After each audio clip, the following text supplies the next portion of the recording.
My own son pushed us off a cliff to erase us.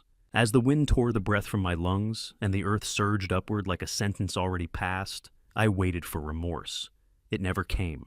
Through the violent roar of the fall, my wife's voice cut through the chaos, calm, unwavering, play dead.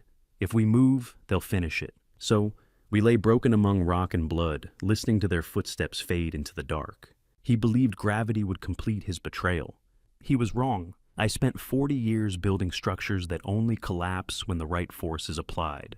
And now, I am about to become the force that brings him down. I'm truly grateful you're here with me. If you've ever trusted someone who chose money over loyalty, take a moment to hit like it's a reminder that none of us are facing this alone. Before I tell you how I survived the fall and rebuilt my life from the ground up, share in the comments which city you're watching from. I read every message and your support means more than you realize. Also, please note some elements of this story are dramatized for entertainment and reflection. Any resemblance to real people or places is purely coincidental, but the message I'm sharing is intended to offer insight and strength. I am Malcolm Winthrop. I am 72 years old. Until 48 hours ago, I believed I was the head of a strong, accomplished American family, a man who had done his duty, provided well, and earned respect. For 40 years, I worked as a structural engineer. I designed bridges in seismic zones, studied stress tolerances, calculated load distributions down to decimal points. I built structures meant to endure earthquakes, hurricane-force winds, and the relentless erosion of time. I understood failure points. I knew how fractures begin small, invisible weaknesses hidden deep within steel and concrete, quietly expanding under pressure until collapse becomes inevitable.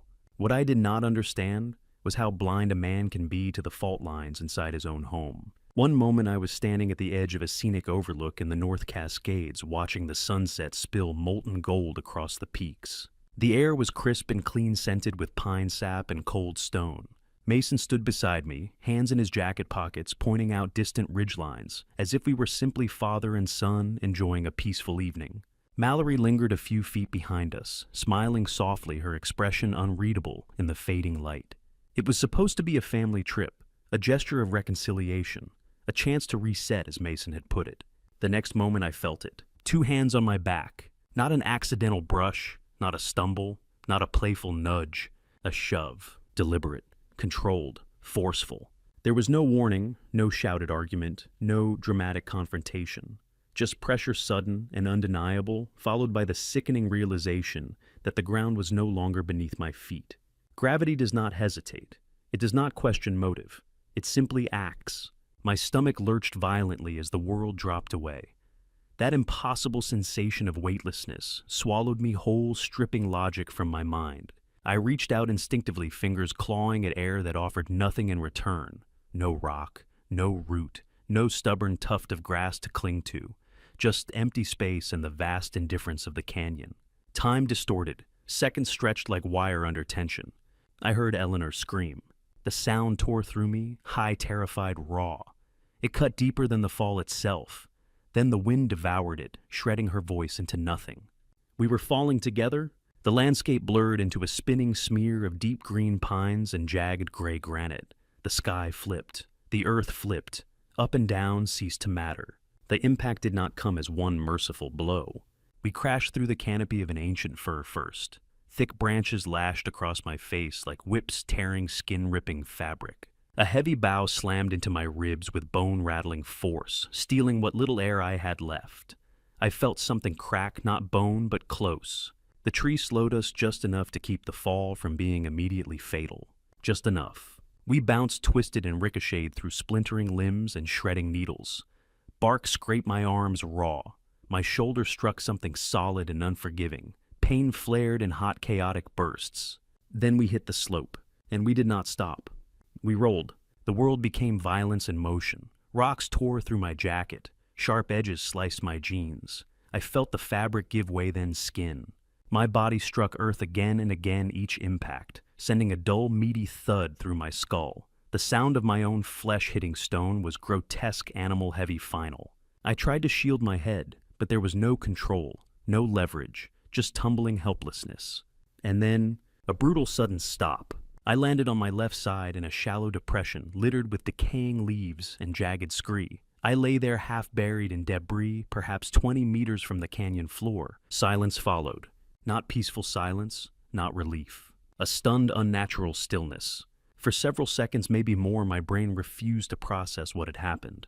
I stared upward at the darkening sky. The treetops swayed gently in the evening breeze, as if the world had not just attempted to kill me, as if nothing had happened at all. Then the pain arrived. It did not creep in gradually. It detonated. A white-hot spear of agony shot up my left leg so intense it stole the air from my lungs before I could inhale. My vision blurred. Black dots crowded the edges. I tried to shift my weight to orient myself, but nausea surged violently, threatening to pull me into unconsciousness. I forced myself to look down. My left leg was bent at an angle that defied anatomy. The tibia had snapped cleanly. I knew that sound. I had heard steel cables snap under catastrophic tension during site inspections. The crack of my own bone was different, dry, hollow, disturbingly intimate. The pain pulsed in rhythm with my heartbeat, each throb sending red flashes across my vision. Eleanor, the name scraped out of me. Panic broke through the fog. I turned my head, despite the screaming protest of my neck. She lay 3 feet away, tangled in the exposed roots of a huckleberry bush. Her body was twisted unnaturally. She wasn't moving. Her silver hair, usually brushed and elegant, was filled with pine needles and dirt. Patty, I rasped. My throat burned with dust and copper. I tasted blood. I must have bitten my tongue during the fall. Patty, please. No response. A deeper cold settled in my chest, colder than the mountain air, colder than the granite beneath me. I could not lose her. Not like this. Not after everything. Ignoring the agony in my leg, I dragged myself toward her. Every inch felt like crossing a battlefield. I dug my fingers into loose soil and pulled. Rocks tore at my stomach and ribs. My broken leg screamed with each shift of weight, but I refused to stop. Pain became background noise. Reaching her shoulder, I touched her gently. Warm, she gasped. The sound was wet and ragged. Her eyes flew open wide, unfocused, terrified. Blood streamed down from a deep gash near her hairline, running into her left eye. It painted her face crimson against the dirt. She coughed. Pink foam bubbled at the corner of her mouth. The sight chilled me more than the fall itself. Pink foam meant blood in the lungs. Internal injury, possibly worse. "Stay with me," I whispered, though my own voice trembled. "Stay with me, Patty." Her gaze shifted slowly, recognition dawning through the shock. Her fingers twitched, brushing weakly against my sleeve. Above us, the canyon walls loomed silent and indifferent. Somewhere far above, my son believed his problem had been solved. But we were still breathing. Ribs, I thought. Her ribs have punctured a lung. As a former head nurse, she would know exactly what was happening to her, which terrified me even more. "We need help." I choked out tears mixing with the grit on my face. My hand went to my pocket for my phone, but it was gone. It must have flown out during the tumble. "I have to call Mason. He must be terrified. He must be looking for us." I filled my lungs, preparing to scream my son's name, to let him know we were alive, that we had miraculously survived the fall. I opened my mouth. "Bays, help us, we are down." Suddenly a hand slammed over my mouth. It wasn't gentle. It was forceful, desperate, pressing my lips against my teeth until I tasted more blood. It was Eleanor. Her eyes were locked onto mine. The terror in them had vanished, replaced by a steeliness I hadn't seen since she worked in the emergency room 30 years ago. She shook her head violently, her bloody fingers digging into my cheeks. "Don't," she hissed. The word was barely a breath, but it carried the weight of a command. I stared at her confused, my brain sluggish from the shock. "What are you doing?" I tried to mumble against her palm. "That's our son up there." "Shut up, Malcolm," she whispered, her voice trembling, not with fear but with a horrifying realization. "Look up. Just look up." I followed her gaze through the gaps in the fir branches way up at the edge of the cliff where the guardrail ended. I saw them, 2 silhouettes against the twilight sky. They were small from this distance, just black shapes, but I knew them. The slump of the shoulders, the way the taller figure stood with his hands in his pockets. Mason, and beside him Mallory.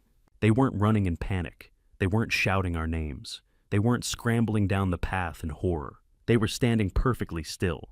From where I lay, twisted among the dead leaves and broken branches, I could see their silhouettes at the cliff's edge, 2 dark figures against the fading sky.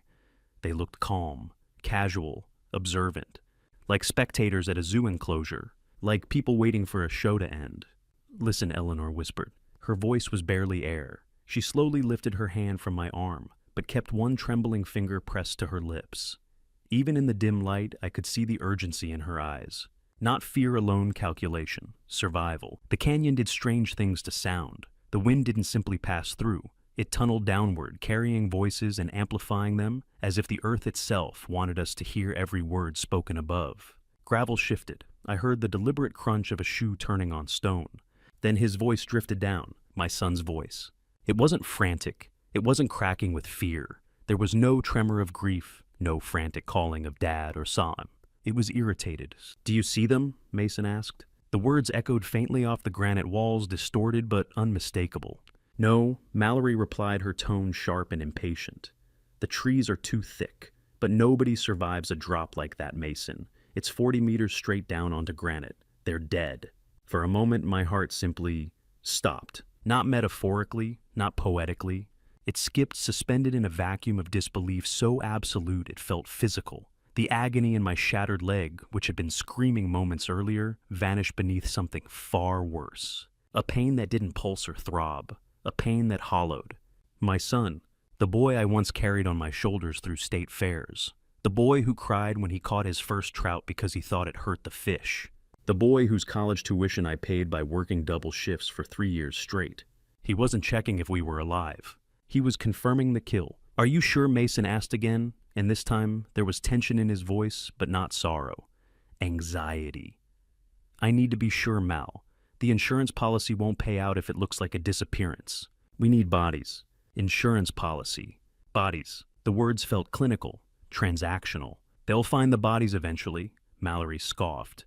"Just call 911, put on the act. Tears panicked the whole show. Tell them they slipped while taking a selfie. It's a tragedy, remember?" I lay frozen, my breath lodged painfully in my throat. The metallic taste of blood pooled beneath my tongue. I turned my eyes toward Eleanor. Tears streamed silently down her face, carving clean paths through the dirt and drying blood on her skin. Her mouth was pressed tight, jaw clenched so hard I could see the muscle fluttering. She didn't sob. She didn't gasp. She squeezed my hand hard. Her knuckles turned white, her grip fierce despite the crimson streaking her temple. "Do not move," she mouthed, her eyes locking onto mine with an intensity I had never seen before. "If they hear us, they won't call for help. They will throw rocks until we stop moving. Play dead, Malcolm, for the love of God, play dead." A sob surged upward inside me, violent, primal, demanding release. I wanted to scream. I wanted to roar my son's name into the canyon and curse him until the cliffs cracked. I wanted to ask him why, but survival demanded silence. I bit my lip until fresh blood flowed. I forced my limbs to slacken. I let my head roll slightly to one side, as if lifeless. I closed my eyes, leaving the smallest slit open so I could still see their shapes above. I lay there among rotting leaves and snapped branches, breathing in the damp scent of pine and earth, listening as my son discussed the most efficient way to report my death. I was a structural engineer, a man who trusted physics and logic, load-bearing calculations, reinforced steel, predictable forces. I thought I understood failure points, but as darkness thickened inside the canyon, I realized something devastating. I had never truly understood the structure of my own family. The bridge between father and son hadn't eroded over time. It hadn't cracked under pressure. He had blown it up while I was still standing on it. "Let's go," Mason finally said, his voice receding as he stepped away from the edge. "It's getting cold. Cold." I watched their shadows withdraw. I listened as the gravel stopped crunching. I lay there in the growing dark, my broken leg throbbing in rhythm with my broken heart, and I made a vow. I pushed the pain deep down, sealing it in a place where I once kept my pride in him, my love, my belief in the man he would become. "You made a mistake, Mason," I thought, staring up at the black canopy overhead. "You didn't come down to check." Eleanor's fingers tightened around mine. I squeezed back. We were alive, broken, bleeding, trapped at the bottom of a canyon, miles from civilization, with winter tightening its grip around the mountains. But alive. And as long as air filled my lungs, I was not just a victim. I was a witness. And I would become their reckoning. The silence after their departure was not true silence. It was thick, oppressive, a suffocating weight pressing down on every nerve. With my cheek pressed to damp soil, I forced myself to listen. The wind wove through the treetops above like a morning hymn, low and constant. Somewhere nearby, loose pebbles tumbled down the slope. A branch creaked. The forest breathed. But beneath those natural sounds, I strained for something else. Footsteps, careful ones. The crunch of gravel shifting again along the overlook. They were still there. I swallowed the urge to move. My leg throbbed violently, each pulse a hammer blow against bone. Sweat cooled on my skin, sending tremors through my body. Beside me, Eleanor lay rigid, her breathing so shallow it was nearly imperceptible. We must have looked like discarded mannequins thrown down a hillside. Broken statues, waiting to see whether the sculptor would attempt repair or smash what remained. The wind shifted direction, funneling sound straight down the cliff face. And then I heard his voice again. It drifted down through the canyon, warped by distance and wind, yet unmistakable.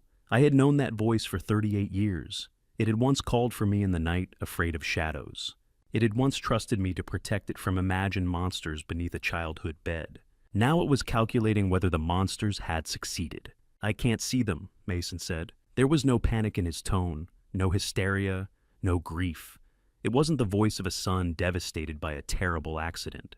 It was tight, controlled, strained, in the same way he sounded when he had missed a mortgage payment or dented my car at 17. It was the voice of a man worried about consequences, not loss. "Are you sure, Mallory? That's a long way down. What if they're just hurt?" My eyes burned. Tears slipped sideways into the dirt coating my face. I begged silently, desperately. "Please, Mason, call out. Shout my name. Pretend this was an accident. Give me one reason to believe I did not raise a stranger." The reply came sharp and cold. "Stop pacing, Mason." "Mallory." Her voice sliced cleanly through the wind. It wasn't raised. It wasn't frantic. It was calm, measured, almost clinical, and that steadiness made it far more terrifying than any scream could have. The canyon carried her words downward with brutal clarity, as if the earth itself wanted us to hear the full extent of her composure. This was the woman we had welcomed into our home with open arms. The woman Eleanor had hugged in the kitchen, while showing her how to make her grandmother's stew. The woman whose student loans I had quietly paid off 2 years earlier, so Mason wouldn't begin his marriage with debt chained to his ankles. I had transferred the money anonymously through a family gift, not wanting thanks, not wanting praise. I only wanted them to start clean. I remember the relief in Mason's voice when he told us they were finally free. I had smiled, believing I had helped lift a burden from his shoulders. Now I understood. "We did the math," Mallory continued. There was the faint rustle of her jacket as she shifted her weight at the cliff's edge. I imagined her looking down, not searching, not worried, but calculating. It's 40 meters straight down, onto granite and shale. Physics is on our side. Even if the fall didn't kill them instantly, the shock will. And if by some miracle they're still breathing, look around you. It's getting dark. The temperature drops below freezing tonight. She spoke as if she were reviewing a construction estimate, discussing projected costs, outlining a weather forecast, not discussing two human beings, not discussing her husband's parents. A small metallic click followed, sharp, distinct, the unmistakable flick of a lighter, then the scratch of flame catching, the soft inhale of someone drawing smoke into their lungs. She was lighting a cigarette, up there, on the edge of the cliff where she had just tried to erase us from existence. She was taking a smoke break. "And don't forget the wolves," she added after a long, unhurried exhale. I could almost picture the thin ribbon of smoke dissolving into the twilight sky. "I heard a pack howling near the cabin last night. If the fall didn't finish them, nature will clean up the mess before sunrise. Nature will clean up the mess." The phrase struck me harder than the fall had. A mess. That was what we were to her. Not parents, not people. Not the couple who had hosted Thanksgiving dinners and co-signed their first car loan. A mess, an inconvenience, debris, something to be cleared so bank accounts could unlock and signatures could be replaced with inheritance paperwork. Beside me, Eleanor's grip tightened almost imperceptibly.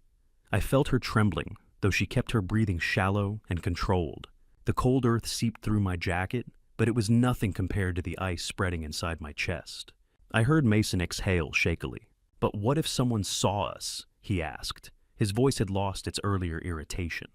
Now there was something else fear. "The ranger station is only 10 miles back." "Nobody saw us," Mallory hissed, and for the first time her calm cracked just slightly. "We parked the car behind the tree line, just like we planned. The trail is empty." "Stop being so weak." Weak. She wasn't comforting him. She was correcting him. Do you want to go back to that miserable little apartment with the eviction notices taped to the door? She continued, her tone sharpening. Do you want to explain to the loan sharks why you don't have their money next week? Loan sharks. My stomach twisted. It is either this or prison, Mason. It is either them or us. $4 million, Mason. Focus on the number. $4 million. The number seemed to hang in the freezing air. 4 million. It drifted down into the canyon like falling ash and settled over me with suffocating weight. That was the price of my life. That was the value of Eleanor's kindness. 40 years of early mornings and late nights, of missed vacations because we chose tuition payments instead, of carefully calculated investments, retirement accounts, insurance policies. Every spreadsheet I ever balanced, every overtime shift I ever took, reduced to a figure. A ledger entry, a payout. A memory burst into my mind without warning, vivid and painfully bright. It was 1992, a quiet suburban cul-de-sac, the pavement warm beneath the summer sun. A bright red Schwinn bicycle with black handlebars and streamers fluttering from the grips. Mason was 6 years old. He wore a helmet slightly too big for his head, the strap digging awkwardly under his chin. His knees were scraped from earlier attempts. His small hands clutched the handlebars so tightly his knuckles turned pale. "Daddy, don't let go," he had sobbed. His brown eyes were wide with fear. "I'm scared I'll fall." I had knelt beside him, resting a steady hand on his shoulder. I can still see his face, the trust in it. I said, "I will never let you fall, son. I'm right here. I've got you." And I meant it. I ran behind that bicycle for hours, my back aching, my breath ragged, one hand on the seat keeping him steady as he wobbled down the street. Every time he started to tip, I corrected him. I would not let him fall. When I finally let go, when he found his balance and pedaled forward on his own, he turned back to look at me, beaming. That smile was pure sunlight. Pride surged through me so fiercely I had to blink back tears. That moment had felt like proof I was doing something right.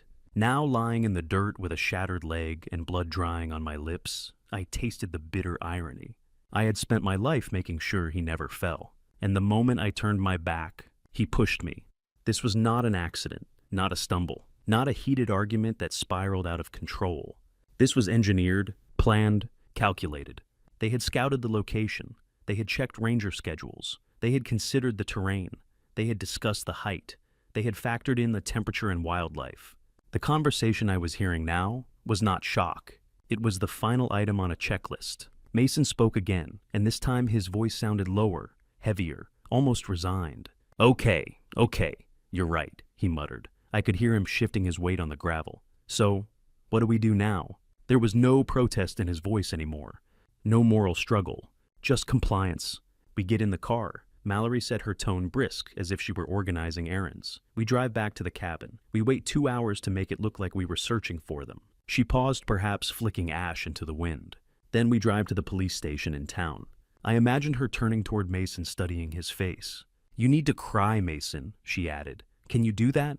Can you cry for the cameras?" The question echoed down the cliff face and into the hollow cavity of my chest. Can you cry? Not can you live with this. Not can you forgive yourself. Can you perform? I lay there pressed into the cold earth, listening to my son being coached on how to mourn me convincingly. The wind carried their silence after that. I heard fabric rustle, a shoe scrape, the faint thud of something being tossed aside, perhaps the cigarette butt.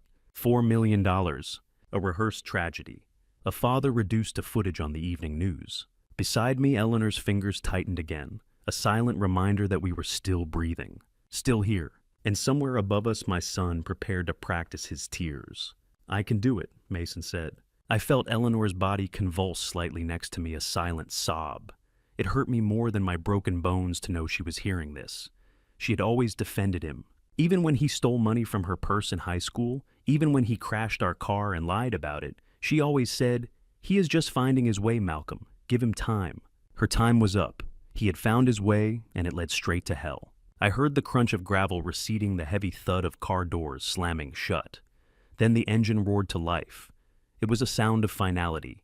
As the hum of the motor faded into the distance, leaving us alone with the wind and the encroaching night, a strange transformation took place inside me. The fear began to evaporate. The shock began to recede. In their place, something hot and dark began to coil in my gut. It started in my chest and spread to my fingertips, overriding the pain. They left us here to die. They left us for the wolves. They were driving back to my cabin to drink my wine, to sleep in my bed, rehearsing their lies for the police.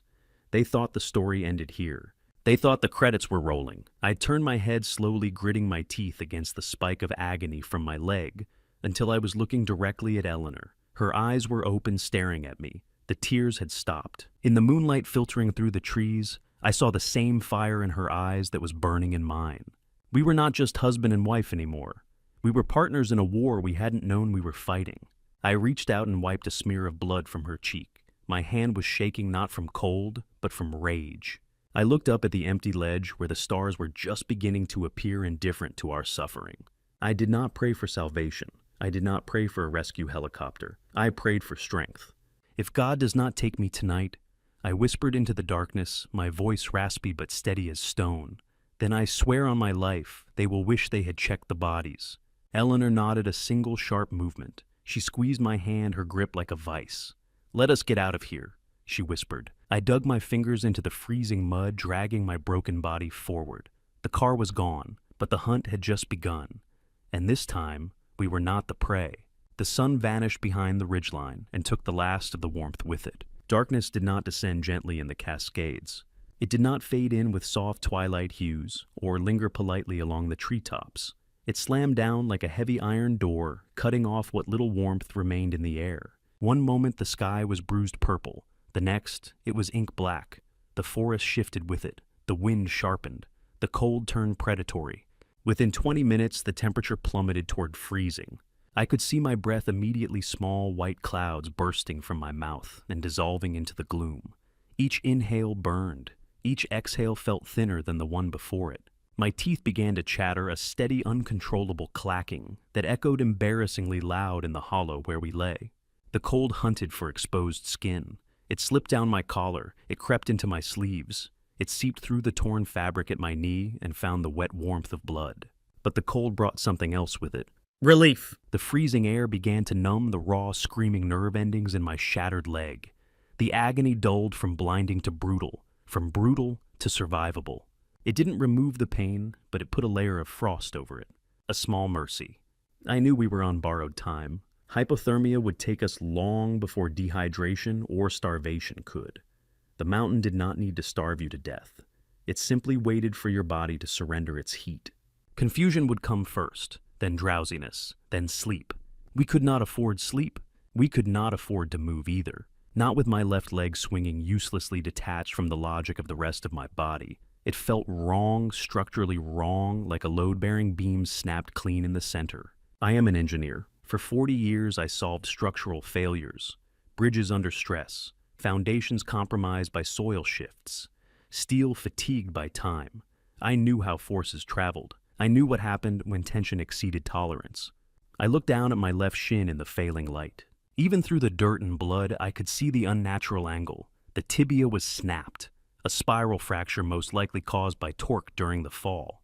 The muscles were spasming violently, pulling the bone fragments past each other in chaotic misalignment. The column had failed, and if I did not realign it, it would continue to collapse. "Eleanor," I said, forcing steadiness into my voice. It came out tighter than I intended.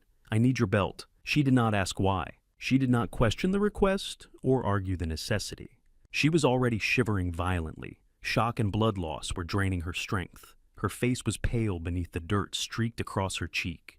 But she fumbled with the buckle of her heavy canvas hiking belt fingers, trembling so badly she had to try twice before it came loose.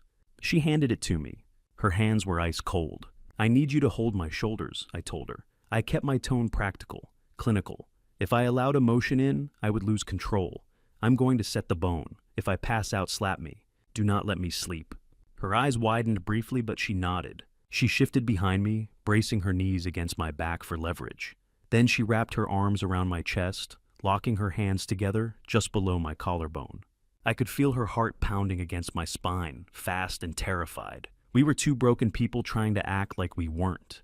I scanned the hollow around us and spotted a sturdy branch of driftwood nearby, weathered smooth by wind and water, about the length of my calf. It was solid, straight enough. It would have to do. I pulled it closer and positioned it beside my leg, already thinking ahead. Splint. Compression. Stabilization. But first, alignment. I drew in a deep breath of freezing air. It burned my lungs. I closed my eyes for a moment and visualized the anatomy of my leg the way I would visualize a structural diagram: tibia, fibula, load transfer from knee to ankle. I pictured the bridges I had tensioned over the years, the precise moment when cables snapped into correct position under controlled force. This was no different. Bone was just another column. It had to be returned to true. I reached down. One hand gripped my heel. The other wrapped around the muscle of my calf just above the break. My entire body trembled, not just from cold now, but from anticipation. "On three," I whispered. Eleanor tightened her hold around my chest. "One," I said, inhaling. "Two," I pulled. White exploded behind my eyes. A sound tore from my throat before I could stop it, half roar, half animal cry. The sensation was beyond pain. It was lightning ripping through marrow. I felt the bone shift. I felt the grinding. I felt something slide back into place with a sickening internal thud. And then, stillness. The leg lay straighter than before. Not perfect, but aligned. I sagged forward, stars bursting in my vision, breath coming in ragged gasps. Behind me, Eleanor's grip tightened. "Stay with me," she whispered fiercely into my ear. "Malcolm, stay with me." I clenched my jaw against the darkness, creeping at the edges of my sight. The column was set. Now, we just had to survive long enough to make it matter. The sound was wet and grinding like stones being crushed in a mortar. White light exploded behind my eyes. The pain was not a sensation. It was a physical entity, a demon that ripped through my nervous system with claws of fire. I opened my mouth to scream, but only a dry, strangled gasp came out, because Eleanor clamped her hand over my mouth again, muffling the sound. My body arched off the ground, fighting against her grip, every muscle seized in a violent protest. I felt the bone ends grate against each other, searching for purchase, until finally, with a sickening pop, they slotted back into something resembling alignment. I collapsed back against Eleanor, gasping for air, sweat freezing instantly on my forehead. The world spun in lazy gray circles. I almost vomited, but my stomach was empty. "Do not stop," Eleanor whispered in my ear. Her voice was shaking, but it was fierce. "Tie it off, Malcolm. Tie it off now." My hands were trembling so badly I could barely hold the branch. I placed the wood against the outside of my leg. I took the canvas belt and cinched it tight just below the knee. Then I used the laces from my hiking boots for the ankle. It was crude. It was ugly, but it was stable. "Now me," Eleanor said. She turned her face toward me in the moonlight. The gash on her forehead was deep, a dark ravine running from her hairline to her eyebrow. The blood had started to congeal in the cold, forming a dark, sticky mask over the left side of her face. But fresh, bright red blood was still oozing out with every beat of her heart. I took off my flannel overshirt. I used my pocket knife to rip a long strip from the hem. My fingers were clumsy, numb slabs of meat, but I managed to fold the fabric into a thick pad. I pressed it against her wound. She flinched, sucking in a sharp breath through her teeth. "You hold that," I said. I ripped another strip and wrapped it around her head, tying it tight enough to apply pressure but not cut off circulation. She looked like a war casualty. Her silver hair matted and wild, a bandage made of plaid flannel across her brow. We sat there for a moment, huddled together for warmth, two broken old people in a pit of despair. "Malcolm," she said softly. Her voice sounded clearer now, less slurred. "Did you notice the T? It's the C's." I asked, confused. My mind was still reeling from the pain in my leg. "Before we left the cabin, the Earl Grey Mallory made for us. Did you notice it tasted bitter? Amours. I frowned, thinking back. I had barely touched mine. I had been too busy checking the map. "She put something in it," Eleanor said. "I saw her crushing pills in the kitchen when she thought I was in the bathroom." I switched the mugs, Malcolm. I poured ours into the plant pot by the window and filled them with plain water. "That is why the fern died this morning." I stared at her. The implication hit me harder than the fall. "If we had drunk that tea," I whispered, "we would have been unconscious before we even reached the trail," she finished. "Or we would have been so groggy we would not have been able to grab the branches on the way down. We would have hit the bottom." She did not just want to push us, Malcolm. She wanted to make sure we could not fight back. She drugged us. It was premeditated murder. A cold fury settled in my chest, burning hotter than the pain in my leg. Mallory. The woman who smiled at our Thanksgiving dinners. The woman who called me Dad. She had crushed pills into our tea like she was poisoning rats. "We have to move," I said. My voice was different now. It was not the voice of a victim. It was the voice of a man with a debt to collect. "We cannot go up," Eleanor said, looking at the sheer rock face above us. No, I agreed. And even if we could, they might come back to check. We go down. "Down?" she asked, looking at the dark abyss below us. I closed my eyes and pictured the geological survey map I had memorized 20 years ago when I bought this land. I knew every contour, every fault line. "There is an old mining trail," I said, "from the silver rush in the 40s. It runs along the creek bed at the bottom of the canyon. It is overgrown and washed out, but it leads to the old service road about 5 miles east. It is the only way out." "5 miles," Eleanor whispered. "We can do it," I said. I rolled onto my stomach. I dug my elbows into the frozen mud. I could not stand, I could not walk, but I could crawl. I dragged myself forward. My splinted leg dragged behind me a dead weight that caught on every root and rock. Every inch was a battle. I reached out, grabbed a huckleberry bush, and pulled. Eleanor followed right behind me. We did not look like human beings anymore. We looked like creatures from the earth covered in mud and blood, slithering through the underbrush. The pain was constant, a white noise that drowned out the wind. But I focused on one thing, just one thing, the look on Mason's face when he realizes the ghosts have come back to haunt him. Left hand, right elbow, pull, drag, breathe. We moved inch by agonizing inch, sliding down the scree slopes, tearing our clothes on thorn bushes. The night was pitch black, filled with the sounds of the forest, the snap of twigs, the rustle of unseen animals. Somewhere in the distance, a wolf howled again, closer this time. "Let them come," I thought, gripping a sharp rock and pulling myself forward. "Let the wolves come. They will find that the prey in this canyon has teeth. We are not dying tonight. We are just starting to live for the first time in years." The forest did not want to let us go. For 2 days and 2 nights, we dragged ourselves through a green hell that seemed to have no end. Time ceased to exist in a linear fashion, dissolving into a blurry loop of drag, pull, scream, and breathe. My leg had swollen to twice its normal size inside the makeshift splint, and the skin around the break was hot to the touch, pulsating with a rhythmic throb that echoed the beat of my own heart. I knew what that meant without Eleanor having to say a word. Infection had set in. The fever dreams started on the second afternoon, transforming the shadows of the trees into looming monsters and the sound of the wind into the whispers of my dead ancestors calling me home. "Malcolm, stay with me." Eleanor would urge, her voice raspy and weak, but relentless. "Just to that ridge, just to that big oak tree." She was the only reason I was still moving. My wife, who had spent 40 years organizing charity dinners and tending to her rose garden, had transformed into a creature of pure iron. She cleaned my forehead with snow.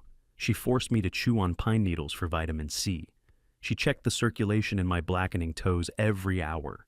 But even she was beginning to fade. The bleeding from the cut along her hairline had slowed, crusting dark against her temple. Yet her strength was draining away with every step.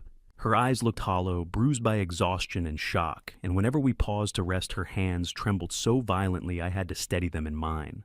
The mountain was taking its toll. When the roofline of our cabin finally came into view, the sun was sinking behind the ridges on the second day.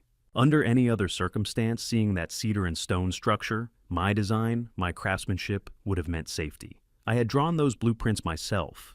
I had overseen every beam, every stone laid into place. Instead, the sight felt like mockery. A thin ribbon of smoke drifted from the chimney. Warm, golden light spilled from the windows onto the snow, painting the clearing in an almost magical glow.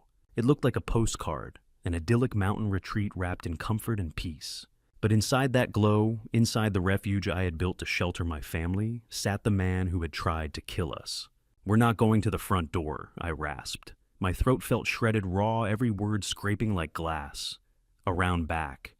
The root cellar. Eleanor blinked at me, confusion clouding her fever-bright eyes. "The root cellar's locked from the inside, Malcolm." "Not that one," I said quietly. "The other one. The one I never told the kids about. Years earlier, during the Cold War paranoia that had gripped so many men of my generation in the 1980s, I had allowed fear to guide my planning. When we poured the foundation for this cabin, I excavated an additional chamber, a reinforced storm shelter, encased in concrete and steel. It was accessible only through a concealed hatch hidden in the retaining wall behind the house, and a discreet panel in the library. I had jokingly referred to it as my doomsday insurance policy. I never imagined that the catastrophe I was preparing for would wear my son's face. We moved in a wide arc through the brush, keeping our distance from the manicured lawn. I knew exactly where the motion sensors were placed. I knew how quickly the security lights would flare to life if we stepped into their range. The irony burned. I was creeping through the shadows like an intruder, terrified of the very system I had installed to keep intruders out. $40,000 worth of cameras and sensors now serving my enemy. The hidden entrance lay buried beneath a snarl of neglected blackberry brambles. Thorns ripped at what remained of our clothing and sliced into exposed skin as we clawed the overgrowth aside. My hands were so numb from cold and shock that I barely felt the cuts. Beneath a carefully placed artificial rock, my fingers found the metal latch. It was stiff with rust. 15 years of disuse had sealed it tight. "Help me," I muttered, forcing my shaking fingers into the groove. Eleanor laid her hands over mine. Together we pulled. White-hot agony shot up my broken leg, but I swallowed the scream rising in my throat. The metal hinge shrieked in protest, a harsh grinding sound that seemed deafening in the still night. We froze instantly, listening for any sign that Mason had heard. Only the wind answered, whipping along the eaves and masking the noise. With one final desperate heave, the hatch tore free. A dark opening yawned beneath us, exhaling the stale scent of damp earth, cold concrete, and long-buried secrets. "Get in," I whispered. We slid into the darkness, closing the heavy steel door above us. The silence was instant and absolute. We were inside the belly of the house now. I fumbled for the emergency flashlight I had left on the hook 2 decades ago. Miraculously, the batteries still held a faint charge, casting a sickly yellow beam onto the concrete walls. Now came the hardest part, the ladder. It was only 10 feet up to the trap door that led to the space behind the library bookshelf. But with a broken leg, it might as well have been Mount Everest. I had to pull myself up, using only my upper body, dragging the dead weight of my leg behind me, gritting my teeth so hard I thought they would crack. Every rung was a fresh torture. I was sweating profusely, the fever making me dizzy, swinging between burning hot and freezing cold. "You can do this, Malcolm," Eleanor whispered from below, pushing at my good foot to give me leverage. "You built this house. You own this house. Take it back." I reached the top. I found the release mechanism, a small lever hidden in the masonry. I held my breath and pulled. The hydraulics hissed softly, still functional after all these years. The false wall slid open just an inch enough to let in a slice of light and the muffled sound of jazz music. We were in the panic room, a narrow space sandwiched between the library and the master bedroom. It was dusty and cramped, filled with old tinned food and dusty blankets. But on the far wall was a bank of small, outdated CRT monitors connected to the hardwired CCTV system I had installed inside the walls. This was not the modern Wi-Fi connected system Mason controlled on his phone. This was the original closed-circuit loop that ran on an independent power supply. Mason didn't know it existed. He didn't know I could see him. I slumped into the dusty chair in front of the console. My vision was swimming. I wiped the sweat from my eyes and flicked the master switch. The screens hummed to life. Static danced for a moment, gray and fuzzy, before resolving into grainy black and white images of the rooms beyond the wall. My heart hammered against my ribs. I saw the kitchen empty but messy with takeout containers. I saw the hallway, and then I saw the living room. The camera angle was high, looking down from the corner of the ceiling. There he was, Mason. He was sitting on my leather Chesterfield sofa, his feet propped up on the antique coffee table Eleanor had spent months restoring. He was wearing my cashmere robe. The audacity of it stole the breath from my lungs. He looked relaxed. He looked comfortable. There was no remorse on his face, no shadow of guilt for the parents he believed were currently being eaten by wolves at the bottom of a ravine. He reached out to the side table and picked up a bottle of wine. I leaned closer to the screen, squinting through the grain. I recognized the label immediately. It was a Chateau Margaux, 1996. I had been saving that bottle for his 40th birthday. I had bought it the year he graduated high school, promising myself we would drink it together when he became a man. He poured a glass, swirling the dark liquid casually. He took a sip, closed his eyes, and smiled. It was a smile of pure, unadulterated satisfaction. Beside me, Eleanor let out a small, broken sound. It wasn't a sob, it was a growl. She was watching the screen, her hand gripping my shoulder so hard, her nails dug into my flesh. "He is drinking your wine," she whispered. "He killed us, and now he is drinking your wine." I watched my son savor the vintage I had saved for him. The image burned itself into my retinas, searing away the fever, searing away the pain, searing away the last remnants of fatherly love. The man on that screen was not my son. He was a parasite, and I was the host who was finally going to purge him. I reached out and adjusted the contrast on the monitor, sharpening the image of his smiling face. "Enjoy it, Mason," I whispered to the glowing screen. "Enjoy the best glass of wine you will ever have, because it is going to be your last." The blue light of the CRT monitors washed over my face, casting long, dancing shadows against the concrete walls of our small sanctuary. Beside me, Eleanor huddled under a moth-eaten wool blanket, her eyes glued to the screen, with a mixture of horror and fascination. We were like ghosts haunting our own home, watching the living rearrange the narrative of our existence. Through the hidden ventilation grate that connected the panic room to the main living area, the voices drifted in, clearer and more resonant than the tiny audio from the old speakers. I saw the flashing red and blue lights reflecting off the living room window before I saw the man himself. It was Sheriff Miller. I knew Jim Miller. We had fished together on weekends. He was a good man, honest and hardworking, but he was not a detective. He was a man who saw the best in people, and right now that virtue was being weaponized against him. He took off his hat as he entered the frame, clutching it to his chest, in a gesture of respect that made my stomach turn. He walked carefully across the Persian rug, trying not to track mud into the house of the grieving family. "I am so sorry, Mason." Miller said, his voice heavy with sympathy. "We have search and rescue teams out with dogs, but the terrain is brutal. The darkness is not helping." On the screen, the performance began. It was not merely a lie. It was a theater production, and Mallory was the lead actress. She was curled up in the corner of the sofa, clutching a box of tissues to her chest like a lifeline. Her makeup was artfully smeared just enough to suggest hours of weeping, without making her look unappealing. "It is all my fault, Sheriff," she wailed. The sound was shrill, piercing through the speaker and stabbing directly into my brain. "I should have stopped them. I should have grabbed his arm harder." Eleanor let out a sharp hiss of breath beside me. The audacity of the woman. She had not grabbed my arm to save me. She had shoved my back to kill me. Miller sat down on the edge of the coffee table, leaning forward with a comforting hand extended. "Now, Mrs. Winthrop, you cannot blame yourself. Accidents happen. Just tell me what happened up there. Take your time." I watched Mason. He was the weak link in their chain of deceit. He was standing by the fireplace, his back to the camera, staring into the unlit hearth. His hands were thrust deep into the pockets of his robe, but I could see his shoulders shaking.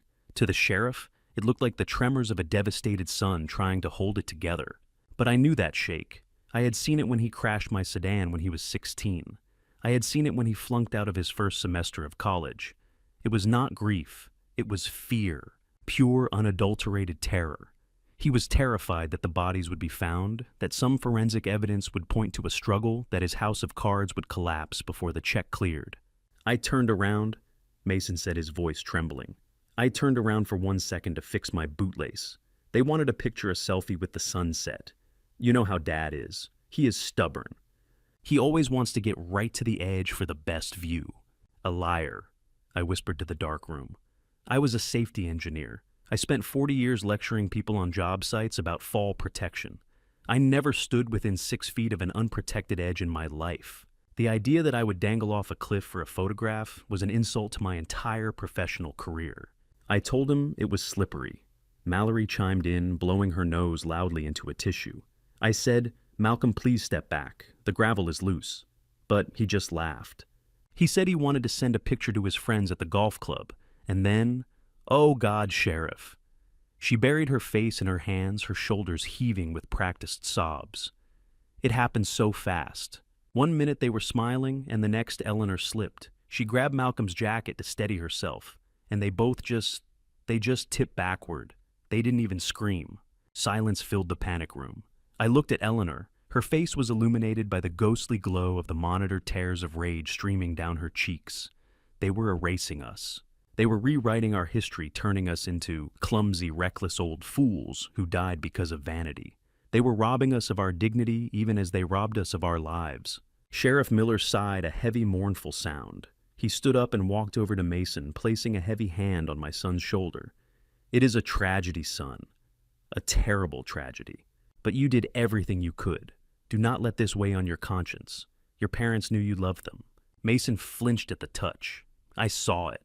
It was subtle, a microscopic tightening of the jaw, a slight recoil. He could not handle the validation of a good man because he knew he was rotting from the inside out. Thank you, Sheriff," Mason mumbled, not meeting the man's eyes. When can we declare them? You know, officially." "We need to follow procedure," Miller said softly. "If the bodies are not recovered within 48 hours, given the conditions and the witness testimony, we can move to have them declared deceased by misadventure. It will help you then with the insurance and the estate. I know it sounds cold to talk about paperwork now, but I want to make sure you kids are taken care of.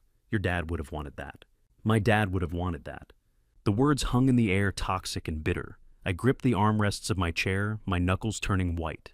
The urge to smash the glass, to scream through the vents, to bang on the walls and roar, "I am here," was almost overpowering. I wanted to storm out of that secret panel bloodied and broken and point a finger at the murderers. But I stopped. I forced my engineer's brain to take over. Look at them, I thought. Look at the scene. If I came out now, what would happen? I was a 72-year-old man with a history of heart medication. I had just suffered massive head trauma. Mason and Mallory were young, articulate, and currently holding the sympathy of the law. They could say I was delirious. They could say the fall caused brain damage. They could say I attacked them in a fit of dementia. Or worse, Sheriff Miller was armed, but he was alone. If I revealed myself, Mason was desperate enough to do anything. He had already killed his parents in his mind. Would he hesitate to attack a sheriff to cover his tracks? "We are trapped," Eleanor whispered, voicing my exact thoughts. "If we go out there now, we lose. They have the narrative, Malcolm. They have the story." I leaned back in the dusty chair, the pain in my leg throbbing in time, with the pulsing vein in my temple. She was right. We were ghosts, and ghosts cannot testify in court. We needed more than just our presence. We needed indisputable proof. We needed to let them think they had won. We needed to let them get comfortable. Let them sign the papers. Let them dig their own graves so deep that they could never climb out. Sheriff Miller put his hat back on. "I will leave a deputy parked at the end of the driveway tonight just in case. Try to get some sleep. You two have been through hell." He walked out the front door, taking the safety of the law with him. As the door clicked shut, the performance ended instantly. Mallory dropped the tissue on the floor. She did not wipe her eyes. She stood up, walked to the window, and watched the cruiser pull away. "He bought it," she said, her voice completely devoid of the tremor she had used seconds ago. "He bought every word." Mason collapsed onto the sofa, pouring another glass of my wine, his hands still shaking, but now with relief. "We are clear," he whispered. "We are actually clear. I watched them on the grainy screen, these two strangers living in my house."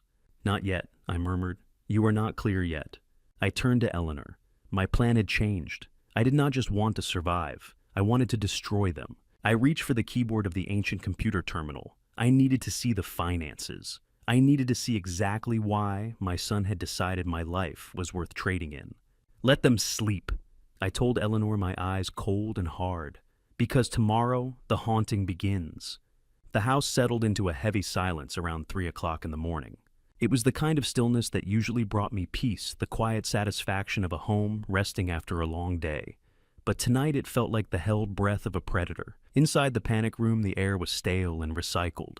Eleanor had finally drifted into a fitful sleep, her breathing shallow and ragged, her hand twitching occasionally, as if she were still warding off the fall in her dreams. I watched her for a moment, hating myself for not being able to take away her pain. And then I turned my attention to the hidden door. I had to know. The question was burning a hole in my gut like an ulcer. Why would a boy who used to cry when he stepped on a snail grow up to push his own parents off a cliff? I needed to see the monster's logic. Before I reveal the real reason my son pushed us off that cliff, leave the number 72 in the comments so I know you're still here and following this story to the very end. And a quick note, some of the events that follow are dramatized for storytelling and reflection. If you'd rather not continue, this is your moment to step away. I pushed the release lever. The hydraulic hiss seemed deafeningly loud to my heightened senses, but the house remained quiet. I pulled myself out of the narrow opening and into the library. The smell of the room hit me instantly, old paper lemon polish and the faint lingering scent of my own pipe tobacco that I had given up years ago. It smelled like safety. It smelled like a lie.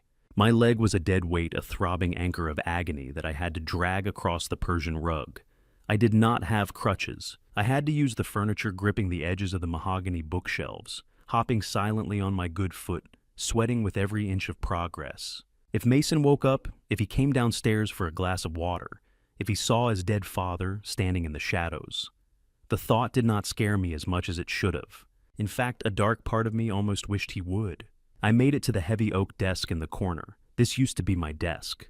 When I retired, I let Mason use it for his real estate ventures. I thought I was passing the torch. I sat down in the leather chair, wincing as my splint hit the leg of the table, and stared at the sleek, modern computer monitor. It was asleep. I tapped the spacebar. The screen flared to life, demanding a password.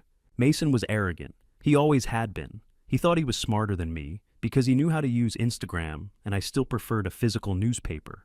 But he forgot who wired this house. He forgot who set up the secure server network. He forgot that I was the administrator of the entire system long before he ever touched a keyboard. I did not need his password. I typed in the master override code I had programmed 10 years ago, a string of numbers based on the coordinates of the first bridge I ever built. Access granted. The desktop opened. It was a mess of folders and shortcuts, a digital reflection of my son's chaotic mind. I ignored the games and the social media tabs. I went straight to the financial software. I opened his banking portal.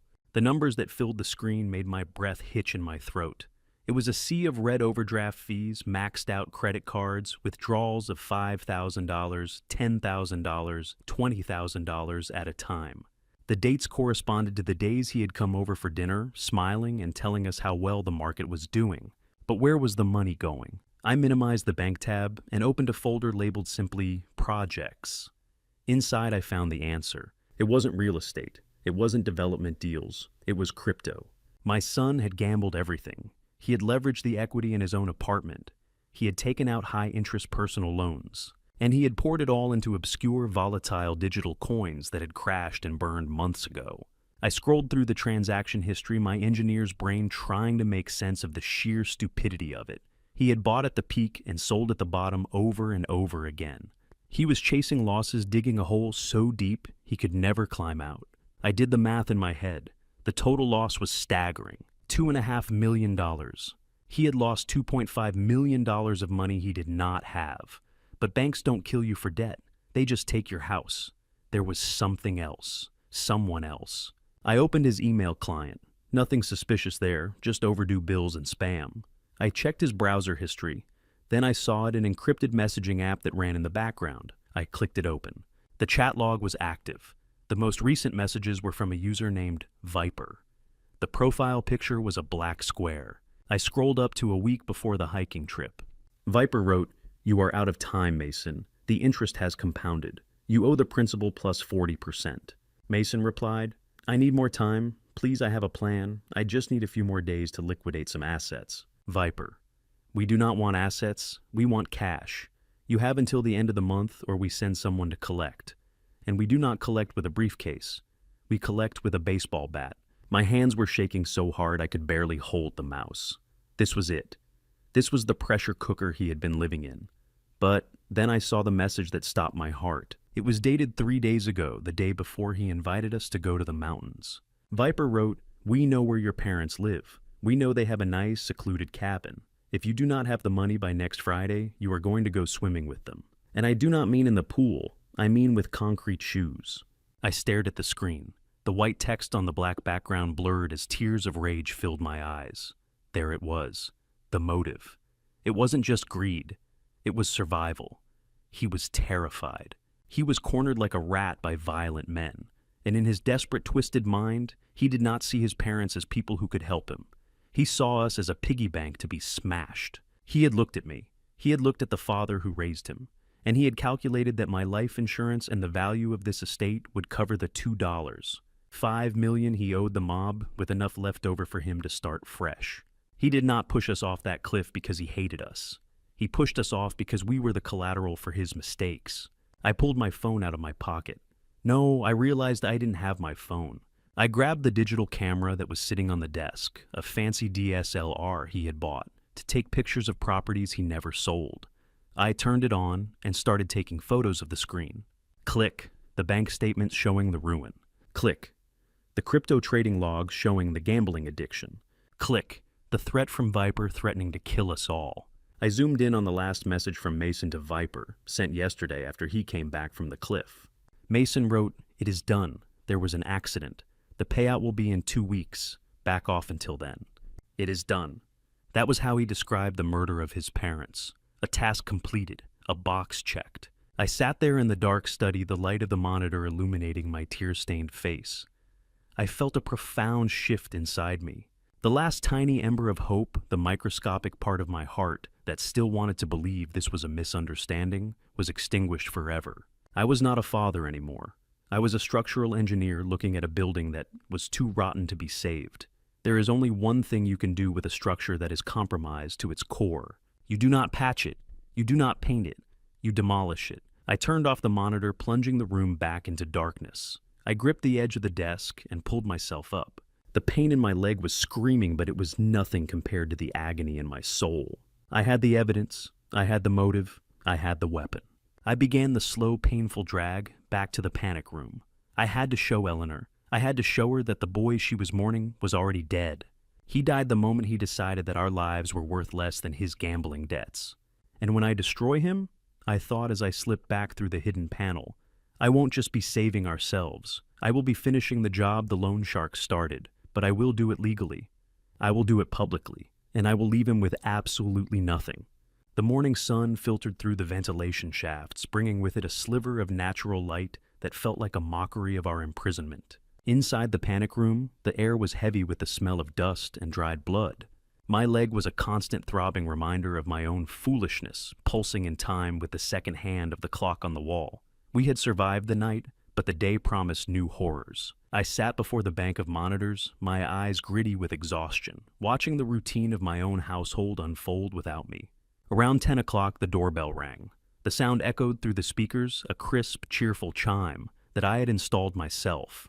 I watched on the hallway camera as Mason shuffled to the door. He looked terrible. His skin was pale, his eyes sunken, and he was still wearing yesterday's clothes. Guilt and fear were eating him alive, and for a fleeting second, I felt a pang of pity. But then I remembered the cliff. I remembered the shove, and the pity evaporated like mist. He opened the door to reveal Robert Hartman. I let out a breath I didn't know I was holding. Hartman was our family attorney. He was a man I had trusted for 20 years. I had invited him to 4th of July barbecues. I had referred my biggest clients to him. Seeing him there gave me a flicker of hope. Surely he was there to talk sense into Mason. Surely he would notice how erratic my son was acting. I leaned closer to the screen, desperate to hear a voice of reason. Hartman stepped inside carrying his leather briefcase.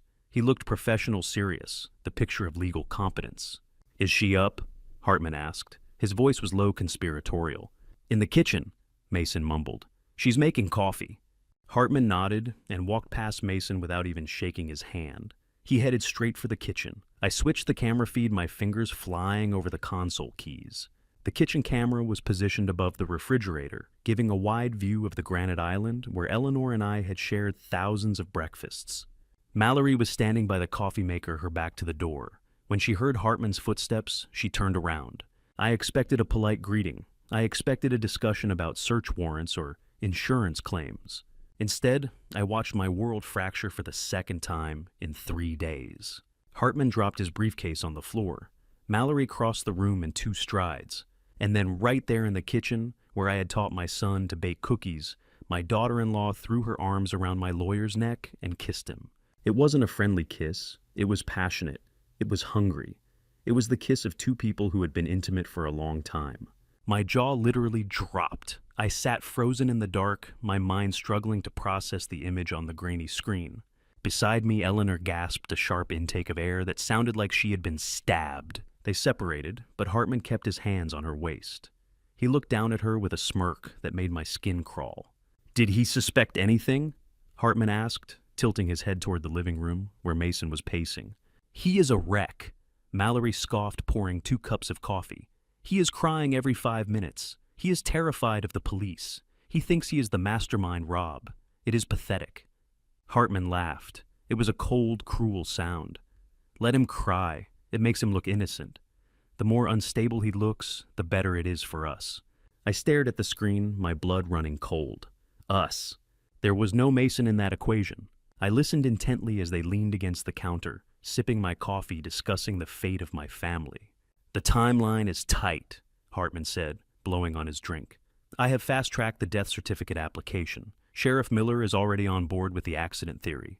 Once the paperwork is filed, the insurance company will release the funds within 10 days. That is $4 million plus the liquidation of the real estate. Mason needs that money for the loan sharks, Mallory said, rolling her eyes. He is going to hand almost $3 million of it over to those thugs the moment the check clears.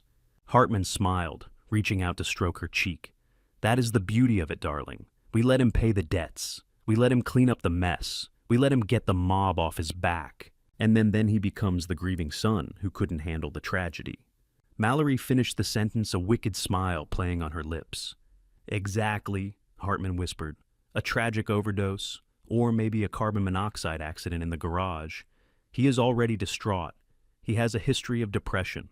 Who would question it? The grieving son joins his parents. It is poetic, really. I felt a wave of nausea roll over me. This was the second layer of the trap.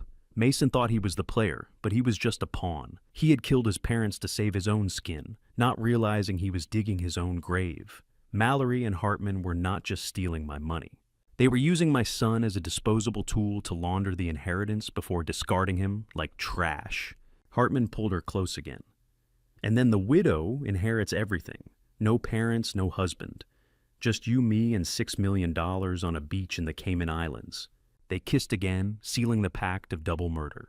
I sat back in my chair, trembling. The betrayal was total. There was no one left. The law, the family, the friends, everyone was either a wolf or a sheep being led to the slaughter. I looked at Mason on the other monitor, sitting alone in the living room, staring at his hands. He was a murderer. Yes, he had pushed me. But in that moment, seeing the knife hovering over his unsuspecting back, I felt a strange, twisted surge of protective instinct. He was my son. He was a monster. But he was my monster. And these two interlopers were planning to butcher him. I turned to Eleanor, expecting to see her weeping. I expected to see the broken mother who had been sobbing over her son's lost soul. But the woman sitting next to me was dry-eyed. She was sitting on a crate of emergency rations, her back straight, her face illuminated by the blue light of the monitors. In her hands she held a small paring knife we had found in the supply kit. It was dull, cheap metal. She picked up a loose piece of concrete from the unfinished floor of the panic room. Scrape, scrape, scrape! The sound was rhythmic and chilling. She was sharpening the blade. Eleanor. I whispered, a little afraid of the look in her eyes. She didn't look at me. She kept her eyes glued to the screen, watching Mallory laugh at something Hartman said. They are not taking him, she said softly. Her voice was devoid of emotion, stripped of all warmth. It was the voice of a judge pronouncing a death sentence. Mason is ours to punish Malcolm. I brought him into this world. I failed to raise him right, and now he has failed us. But he belongs to us.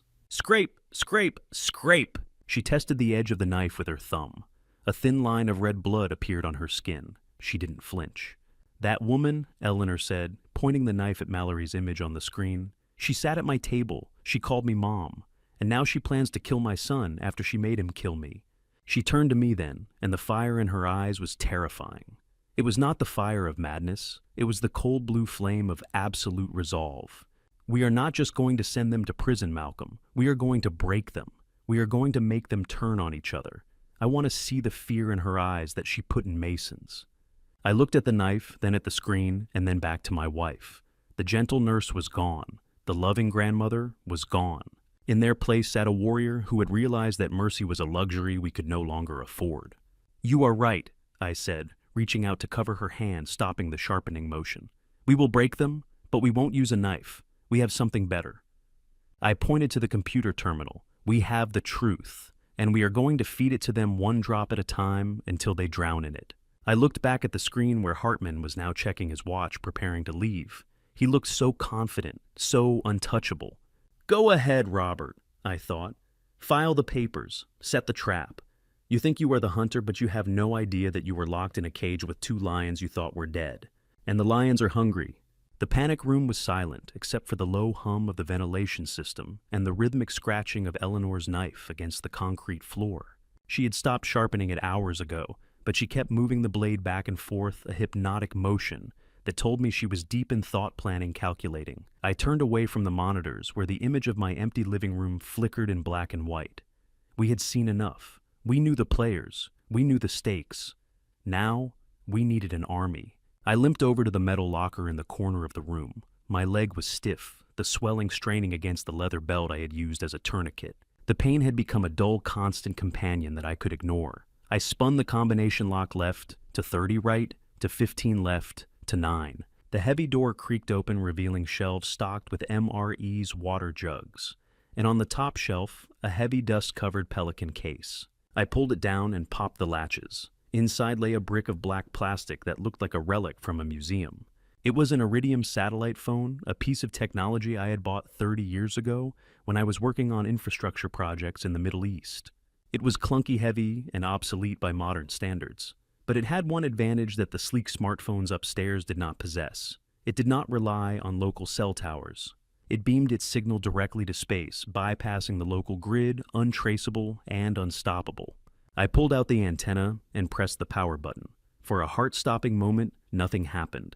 Then a small green light flickered. The monochrome screen woke up, searching for signal. I moved closer to the air intake vent, holding the device up like an offering to the gods of communication. 1 bar, 2 bars. Eleanor looked up from her knife. "Who are you calling?" she asked softly. "The only man I know who hates lawyers more than I do," I replied. I dialed a number I had memorized 3 decades ago.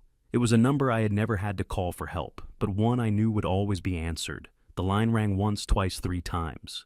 "Yeah," a gruff voice answered. It sounded tired, gravelly, the voice of a man who had seen too much of the world's darkness. "Frank," I said. "It is Malcolm." There was a long silence on the other end. I could hear the background noise of a television, the low murmur of a news anchor, probably talking about the tragic disappearance of the Winthrop couple. "Who is this?" Frank asked. His voice had dropped an octave. It was dangerous now. "It is Malcolm Winthrop, Frank." "Don't play with me," the voice growled. "I am watching the news right now. Malcolm Winthrop is dead. He fell off a cliff 2 days ago. If this is some kind of sick prank, I will trace this call, and I will come over there and break your jaw." I took a deep breath. "Ask me about the tunnel, Frank. Ask me about the collapse in '92. Ask me who dug you out of 3 tons of wet concrete with his bare hands when the shoring failed." The silence that followed was heavy. I could hear Frank's breathing change. It became shallow, rapid. I could almost see him sitting in his armchair in Chicago, his knuckles turning white as he gripped the phone. "Malcolm," he whispered. "Jesus Christ, you are a ghost." "I am not a ghost yet, Frank," I said, "but I am working on it. I need your help." "You are alive," he shouted, the relief crashing into anger. "Where are you?" "I am calling the bureau. I will have a chopper there in 20 minutes. I will get the local PD to kick down the door. Dissuades." "No," I cut him off sharp and loud. "Do not call the police. The police are already compromised. They think it was an accident, and Frank, my son, is in the house." "Mason?" Frank asked, confused. "Is he holding you hostage?" I looked at Eleanor. She was watching me, her eyes hard as flint. "No," I said. "He pushed us, Frank. He pushed us off the ledge, he and his wife. And now they are upstairs drinking my wine and planning how to spend the insurance money." I heard a sound on the other end that sounded like glass breaking. Frank had probably just thrown his drink against the wall. "He pushed you!" Frank roared. His voice was trembling with a rage that matched my own. "That little boy I used to buy ice cream for. He tried to kill you." "He owes money, Frank. A lot of money to bad people.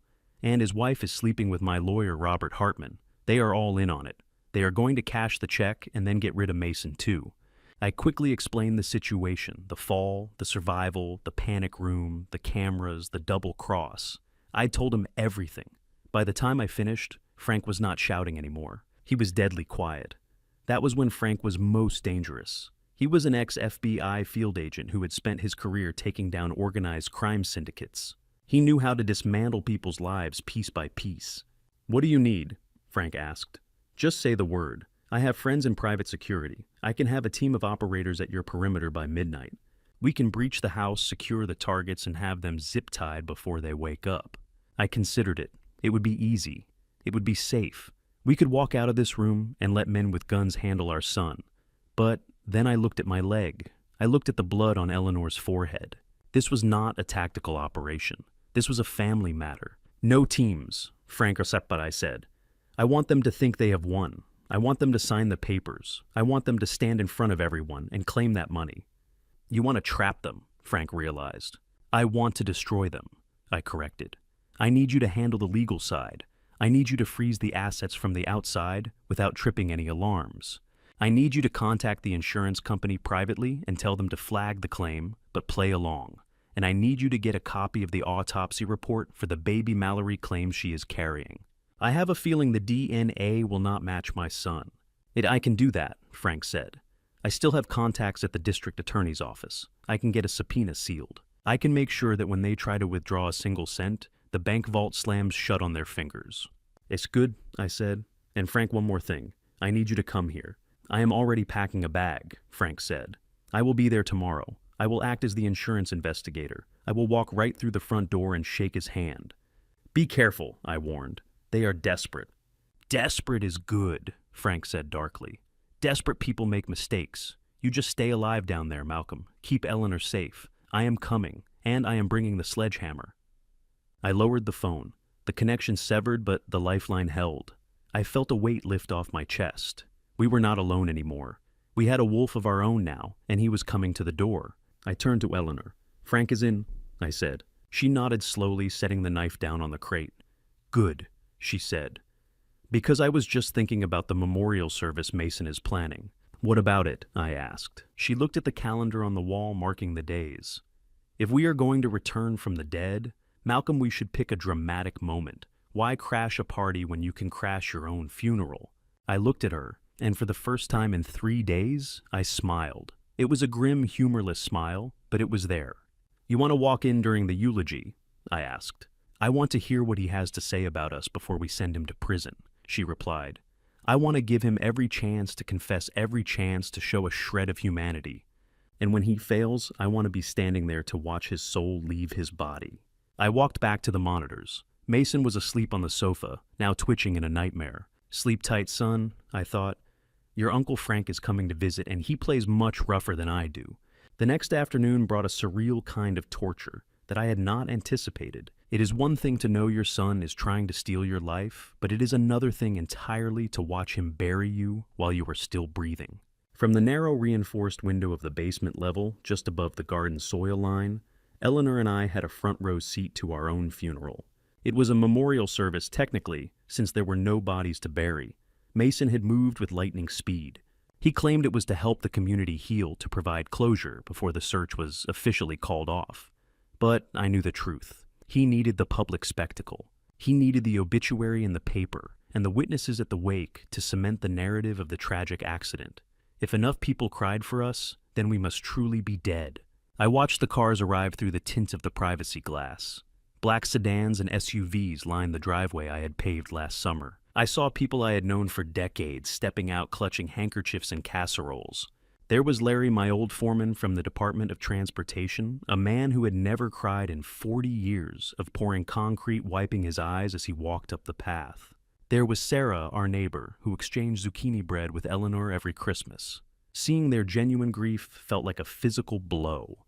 I wanted to tap on the glass. I wanted to shout, "I am here, Larry. I am not dead. We are just downstairs." But I stayed silent. We had to stay silent. Eleanor was pressed against me, her body trembling. She wasn't looking at the friends, though. She was looking at the small boy standing near the podium. It was Leo, my grandson, Mason's son from his first marriage. He was 7 years old, wearing a suit that was slightly too small for him, looking completely lost in the sea of black-clad adults. He was holding a single white rose.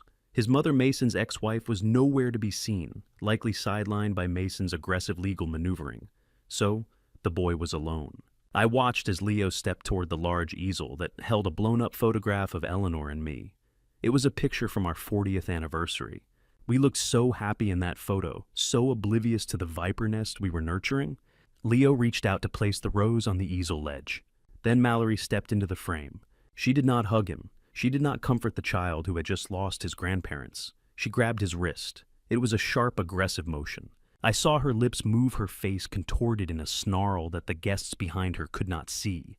She yanked the rose out of his hand and tossed it onto a nearby table as if it were trash. She pointed a manicured finger at a chair in the back row. banishing him to the fringe of the event.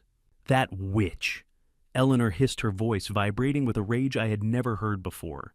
She is not letting him near the photo. She does not want him ruining her aesthetic. My heart broke for the boy. Leo looked down at his empty hands, his shoulders slumping. He didn't cry. He just looked small and defeated. He was the only person in that garden who shared my blood aside from his father, and he was being treated like a prop in a stage play. Then the main act began. Mason walked up to the microphone. He was wearing a black suit that I recognized. It was my suit. He had raided my closet because he was too cheap to buy his own. The jacket was a little loose in the shoulders, hanging off him like the lie he was living. He tapped the microphone. Feedback whined through the garden speakers, causing a few guests to wince. "It's thank you all for coming," Mason said. His voice was thick with emotion, a performance worthy of an Oscar. I turned up the volume on the surveillance feed so we could hear every word clearly in our hiding hole. "My father, Malcolm Winthrop, was a man of integrity," Mason began. He paused to wipe a non-existent tear from his cheek. "He taught me everything I know about strength, about honor. He used to tell me that a man is defined by how he protects his family." I felt bile rise in my throat. The hypocrisy was so dense it was suffocating. He was using my own maxims, the lessons I had tried to instill in him over fishing trips and workbench sessions, to cover up the fact that he had tried to murder me for a crypto debt. "And my mother," Mason continued, his voice cracking. "Eleanor was the heart of this home. She was an angel who walked among us. I take comfort in knowing that they are together now looking down on us. I know they would want us to move forward. They would want us to be happy. They would not want us to dwell on the tragedy, but to celebrate the legacy they left behind." Legacy. That was the code word. Legacy meant money. Legacy meant the house, the cars, the investments. He was telling the crowd that the best way to honor us was to let him spend our fortune in peace. He looked out over the crowd, practicing the mournful gaze he must have rehearsed in the mirror. "I promise you, Dad, Mom," he said, looking up at the sky. "I will take care of everything. I will make you proud." I looked at his hands gripping the podium. They were shaking not from grief, but from the adrenaline of the con. He was terrified that someone would ask a hard question. He was terrified that the wind would blow too hard and knock over his house of cards. Eleanor grabbed my hand. Her fingernails dug into my palm, drawing blood. I didn't pull away. The physical pain was grounding. It kept me from smashing the window. "Did you hear him, Malcolm?" she whispered. "He is making us into saints so he can spend the devil's money." I looked at my son. I looked at the boy who I had held in my arms minutes after he was born. I looked at the man who had looked me in the eye and pushed me into the void. Yes, I leaned my forehead against the cold glass of the basement window. "You want a legacy, Mason?" I whispered to the glass. "I will give you a legacy." I watched him step down from the podium, accepting hugs from my friends, nodding solemnly as they patted his back. He looked relieved. He thought the hard part was over. He thought the public display was the final hurdle before the check cleared. He had no idea that the man he was eulogizing was 10 feet away, watching his every move, dissecting his every lie. I squeezed Eleanor's hand back, ignoring the blood that was now slick between our palms. "Let him have his moment," I said, my voice low and dangerous. "Let him feel safe. Let him think the world is on his side, because when we walk into that room tomorrow, I want the fall to be just as high for him as it was for us." I watched Mallory join him, sliding her arm through his. She whispered something in his ear, and for a split second I saw Mason smile. It was a small, greedy smile. "Then wait for it, son," I thought. "Just you wait. My speech is going to be a hell of a lot better than yours, and I won't need a microphone to make everyone listen." The morning of the third day brought a visitor who did not carry a casserole or a tear-stained handkerchief. From my vantage point in the panic room, sitting before the glowing blue monitors, I watched a black sedan pull up the driveway. It was not a police cruiser, and it was not a hearse. It was a sleek, expensive luxury car that screamed corporate authority. The man who stepped out of it was someone I had known for 30 years, but even I barely recognized him. Frank had shed his worn leather jacket and the weary slouch of a retired federal agent. In their place, he wore a charcoal three-piece suit that cost more than Mason's car.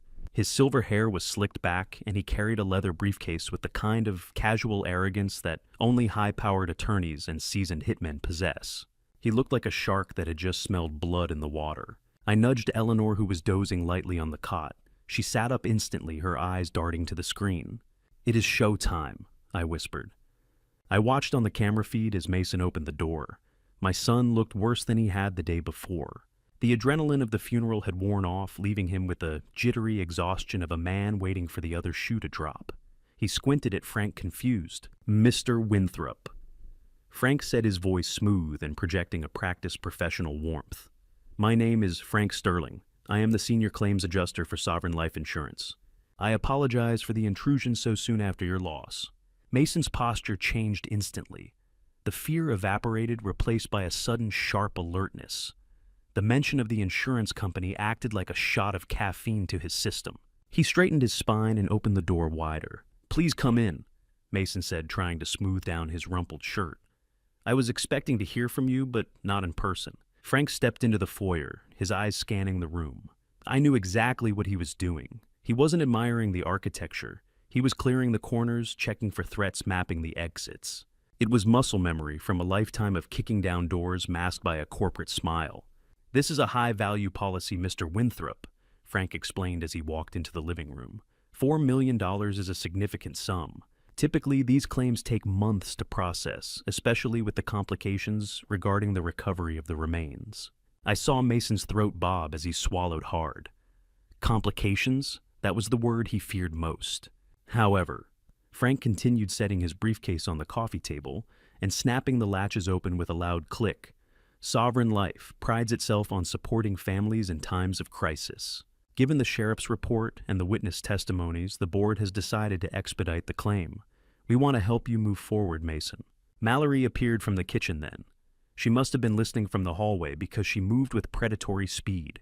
She walked right up to the table, her eyes locked on the paperwork Frank was spreading out. "Expedite," she asked, her voice breathless. "What does that mean exactly?" Frank pulled a fountain pen from his pocket. "It means the funds have been approved for release. The check has been cut. It is sitting in my office safe right now." I watched Mason and Mallory exchange a look. It was a look of pure, unadulterated greed. It was electric. They didn't look at each other with love.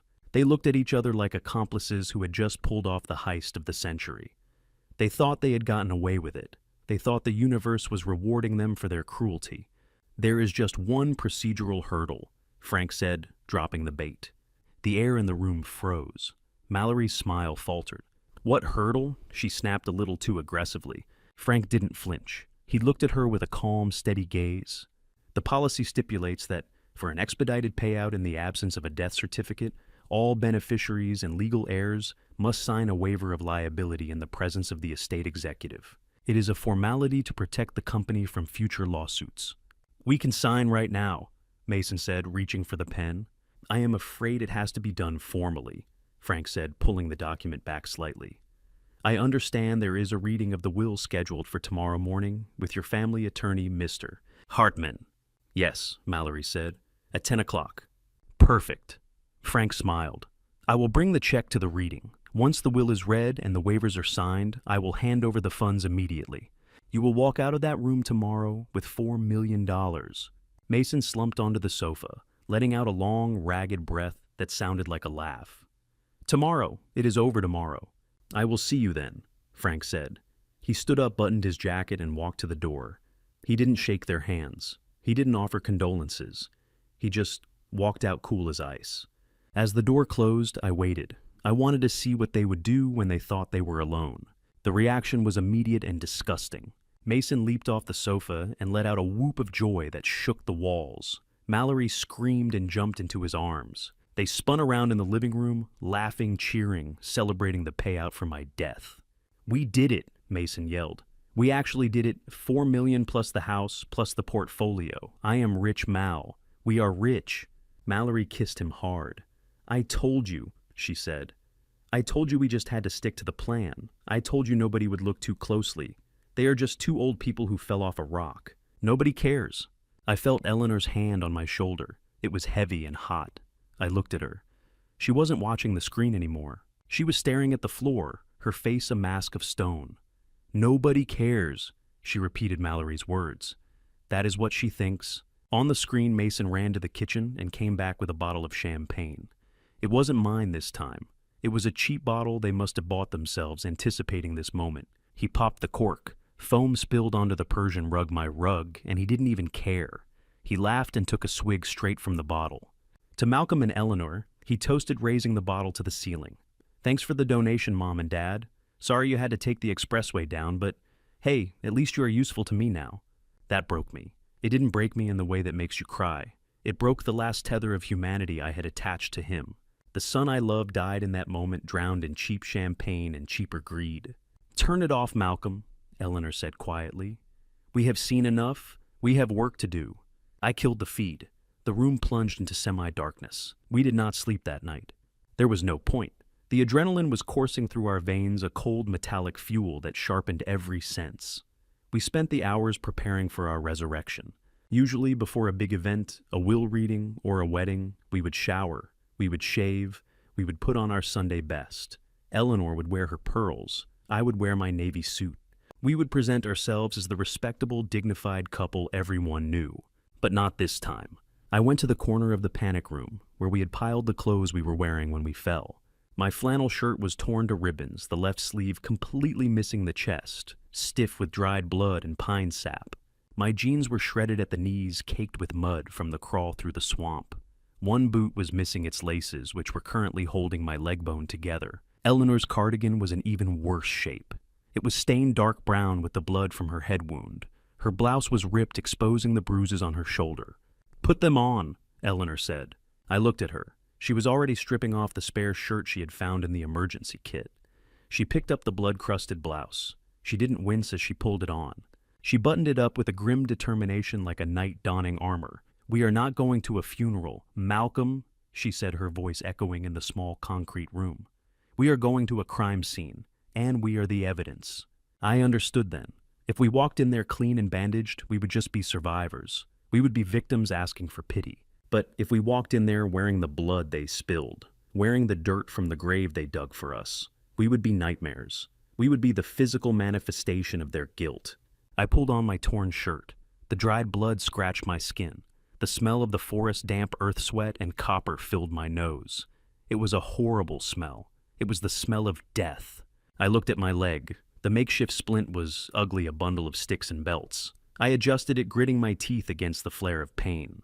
I grabbed the crude crutch I had fashioned from an old broom handle I found in the supply locker. Eleanor stood before me. She had taken a little bit of water and mixed it with the dust from the floor, smearing it on her cheeks to replicate the grime of the trek. She undid the bandage on her head, revealing the angry, jagged scab of the gash. It looked horrific. "How do I look?" she asked. "You look terrifying," I said honestly. "Good," she nodded. We sat there in the dark, two revenants waiting for the dawn. Upstairs, the champagne was flowing, and the dreams of yachts and sports cars were dancing in their heads. They were sleeping soundly in my bed, secure in their victory. They didn't know that beneath the floorboards, the corpses were getting dressed. We waited as the hours ticked by. 4 a.m., 5 a.m., 6 a.m. When the sun finally began to rise, casting a pale gray light through the vents, I stood up. I checked the charge on the taser I had taken from the security locker. I put the digital recorder with the confession tape in my pocket. "It is time," I said. Eleanor stood up beside me. She didn't look like an old woman anymore. She looked like an avenging angel who had crawled out of hell with a sword in her hand. "Let's go say hello to the family," she whispered. We moved toward the secret panel. The setup was complete. The trap was sprung. All that was left was to close the jaws. The library was pitch black, save for the thin sliver of light cutting under the doorframe. The air around us was thick with the scent of old paper and the metallic tang of the dried blood on our clothes. I stood there in the darkness, leaning heavily on my makeshift broom handle crutch, feeling the weight of the moment pressing down on my shoulders. Eleanor was beside me, her breathing steady and rhythmic, a warrior, preparing for the final charge. We were separated from the people who tried to kill us by only 2 inches of oak, yet the distance felt like an eternity. Through the wood, the sounds of the living room drifted in. I could hear the rustle of suits, the clinking of china cups, and the low murmur of voices. It was 10 o'clock in the morning. The stage was set. I pressed my ear against the cool wood of the door panel. I could picture the scene perfectly. They would be sitting in a semicircle, Mason and Mallory on the sofa, trying to look somber but vibrating with the energy of lottery winners. Sheriff Miller in the armchair, uncomfortable in his uniform, holding his hat in his lap. Hartman at the head of the coffee table, arranging his documents like a conductor preparing an orchestra. And Frank, my old friend, would be standing near the fireplace, the wolf in sheep's clothing, guarding the check that was never going to be cashed. "Let us begin," Hartman's voice boomed. It was a voice I had paid thousands of dollars for over the years, a voice that was supposed to protect my interests. Now it was the voice of my executioner. I heard the shuffle of papers.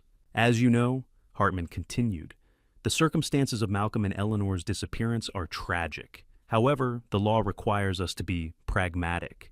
Given the expedited status of the insurance claim and the consensus regarding the accident, we are proceeding with the assumption of death to facilitate the transfer of the estate." I waited for someone to object. I waited for Mason to say, "Stop. That is my father you are talking about." But there was only silence, a greedy, hungry silence. Hartman began to read the terms.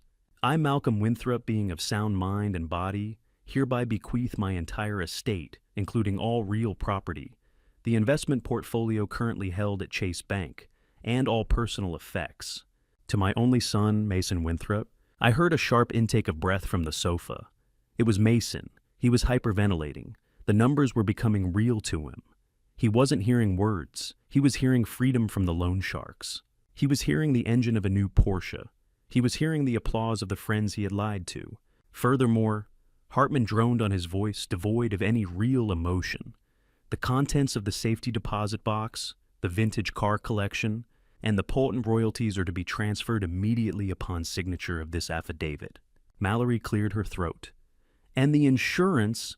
she asked. Her voice was sharp, cutting through the legal jargon.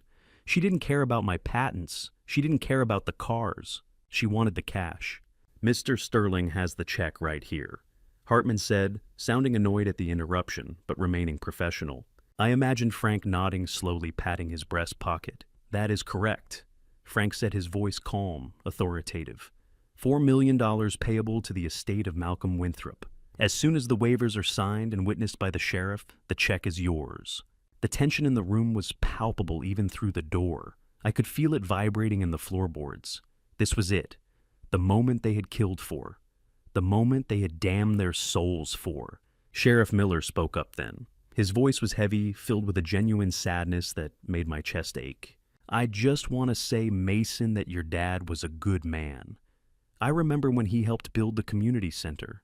He didn't charge the town a dime. He just wanted the kids to have a safe place to play. I hope you honor that memory, son." There was a pause. I knew Mason was struggling to find the right face to wear. "I will, Sheriff," Mason said. His voice wavered, but not with grief. It wavered with impatience. He just wanted the man to stop talking so he could get the money.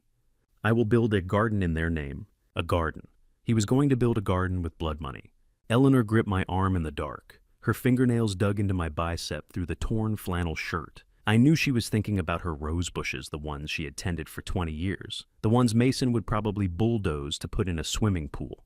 "Okay," Hartman said, sensing the impatience in the room. "Let us conclude this. I have the affidavit of survivorship and the waiver of liability here. Mason, you sign first, then Mallory, then the sheriff will witness." I heard the scratch of a pen being uncapped. It was a distinctive sound. It was my fountain pen. I had left it on the desk. Hartman was letting my son use my own favorite pen to sign away my life. "I'd sign right there," Hartman instructed. "On the dotted line." I closed my eyes. I could see it, the nib of the pen hovering over the paper, the ink that would seal our fate, the final nail in the coffin. My heart hammered against my ribs like a trapped bird. This was the edge of the cliff all over again. But this time, I wasn't falling. I was jumping. "Wait." The word cracked through the room like a whip. It wasn't Mason. It wasn't Hartman. It was Frank. I opened my eyes in the dark. Here we go. "What is the problem, Mr. Sterling?" Hartman asked, his voice dripping with irritation.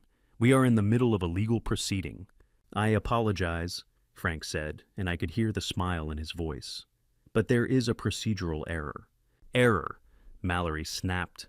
"What error? The paperwork is perfect. You said it was approved." "The claim is approved," Frank said smoothly. "But in cases of expedited payouts involving high net worth individuals, there is often a supplementary clause in the policy, a clause that allows for a final statement from the policyholder." Hartman laughed. "A final statement? The policyholder is dead, Mr. Sterling. Unless you have a Ouija board in that briefcase, I suggest you let my client sign the document." "I do not have a Ouija board," Frank replied. His voice dropped. It became cold. It became dangerous. But I do have Clause 414B, the testator's privilege. It states that before the assets are transferred, the deceased must be given the floor. The room went silent. I could feel the confusion radiating from them. They were looking at Frank like he was insane. That is absurd, Mason said, his voice trembling. My dad is dead. He is at the bottom of a canyon. How can he have the floor? Frank didn't answer him. Instead, he took 2 steps across the Persian rug. I could hear his heavy footsteps approaching the library door. He stopped right on the other side. Actually, Frank said, raising his voice so it echoed off the vaulted ceiling, the clause is quite specific. It says that the truth must be heard. And sometimes the truth doesn't come from a piece of paper. Sometimes it walks through the door. Frank knocked on the wood. 3 sharp raps. Knock, knock, knock. The sound was thunderous in the silent house. I looked at Eleanor in the faint light from the crack. Her eyes were blazing. She nodded once. I reached out with my trembling hand and gripped the brass knob. It was cold under my palm. My leg was screaming in pain, but I forced myself to stand tall. I shifted my weight to the crutch. I turned the handle. Click. The latch disengaged. The sound was small, mechanical, but in that room, it must have sounded like a gunshot. I didn't open it quickly. I didn't burst in. I wanted them to suffer. I wanted them to watch the impossible unfold in slow motion. I pushed. The heavy oak door swung inward. I had not oiled these hinges in years. As the door moved, the metal groaned. It was a high-pitched screeching wail that rose in pitch as the gap widened. Scream! It sounded like a coffin lid opening. It sounded like a scream from the grave. The light from the living room flooded into the library, blinding me for a second. I blinked my eyes, adjusting to the brightness. The dust motes danced in the shaft of light swirling around us like a halo. As the door fully opened, revealing the 2 of us standing in the threshold, the silence in the living room was shattered. It wasn't a scream. It was the sound of air being sucked out of the room. It was the sound of 4 hearts stopping at the exact same time. I stood there framed by the darkness behind me. I was covered in mud. My shirt was torn and bloody. My leg was wrapped in dirty sticks and belts. Beside me, Eleanor looked like a specter of vengeance, the dried blood on her forehead looking like war paint. I looked directly at Mason. He was holding the pen. He was frozen, his mouth hanging open, his eyes bulging out of his head. He looked at me, then he looked at the check, then back at me. His brain could not process what he was seeing. And I took a step forward. The crutch hit the hardwood floor with a heavy thud. Thump. I cleared my throat. My voice was raspy, damaged from the cold nights and the screaming silence, but it was steady.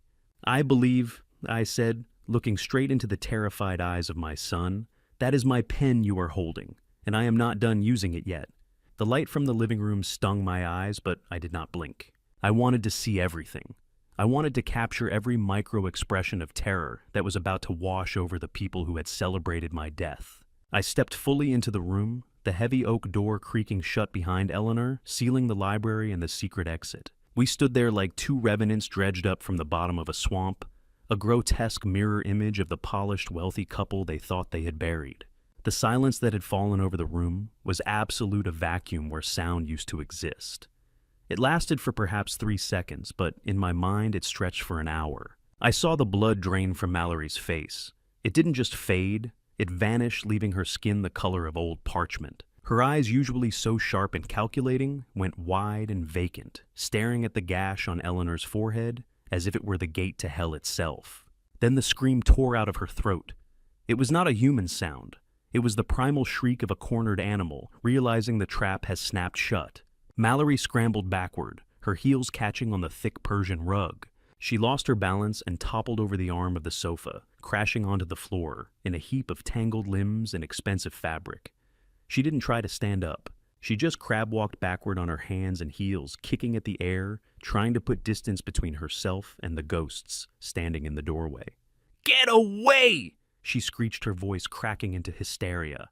"Get away from me! You are dead! You are dead!" Hartman, the man of steel composure, the man who could negotiate million-dollar settlements without blinking, simply fell apart. He was holding my Mont Blanc fountain pen, poised to sign the theft of my legacy. His hand went limp. The pen slipped from his fingers and hit the hardwood floor. It rolled in a small, pathetic circle, coming to rest against his polished shoe. He stared at me, his mouth opening and closing like a fish on a dock, but no words came out. His legal mind, built on logic and precedent, had no defense against the impossible. But my eyes were fixed on Mason, my son, the boy I had carried on my shoulders, the man who had pushed me. He had not moved. He was still sitting on the edge of the sofa, his hand frozen in midair where he had been reaching for the pen. He looked at me, and I saw the years strip away from his face. He wasn't a 38-year-old businessman anymore. He was 6 years old again, terrified because he had broken a window. Then I smelled a sharp, acrid scent of ammonia, cutting through the smell of expensive coffee and my own forest grime. I looked down at his trousers. A dark stain was spreading rapidly across the crotch of my stolen suit pants, soaking into the fabric, dripping onto the cushion of the sofa.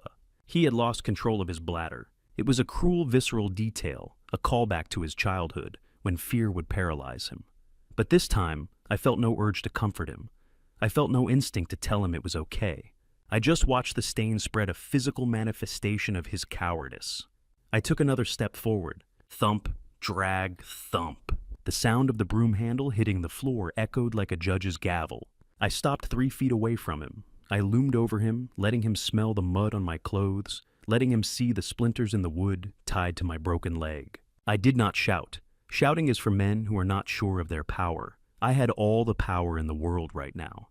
"Oh, hello, son," I whispered. My voice was a wreck. It was rasping, grinding, sounding like 2 stones rubbing together, but it carried to every corner of the room.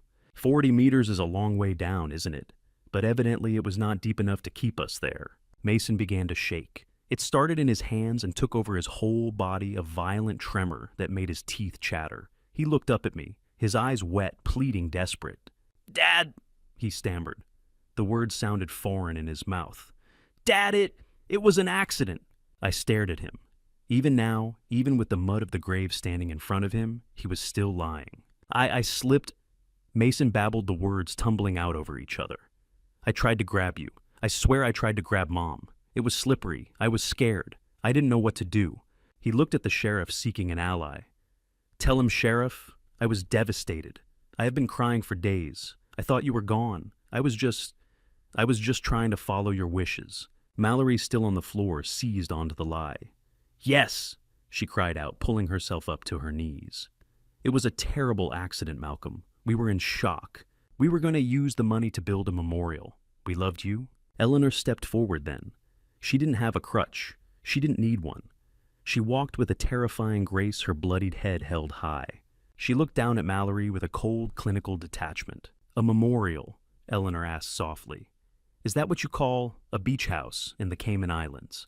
Mallory froze. Hartman flinched. They realized then that we knew. We knew everything. Mason tried one last time. "Dad, please. You are confused. The fall. You hit your head. You are imagining things. Let us get you a doctor. We can fix this. We can be a family again." I reached into the pocket of my torn flannel shirt. My hand closed around the cold plastic of the digital voice recorder. I pulled it out. It was a small black device, insignificant looking, but it held the weight of a guillotine blade. I tossed it onto the coffee table. It landed with a heavy clatter right on top of the insurance papers. Mason looked at it. He knew what it was. He had seen me use it to dictate notes on construction sites for years. Family.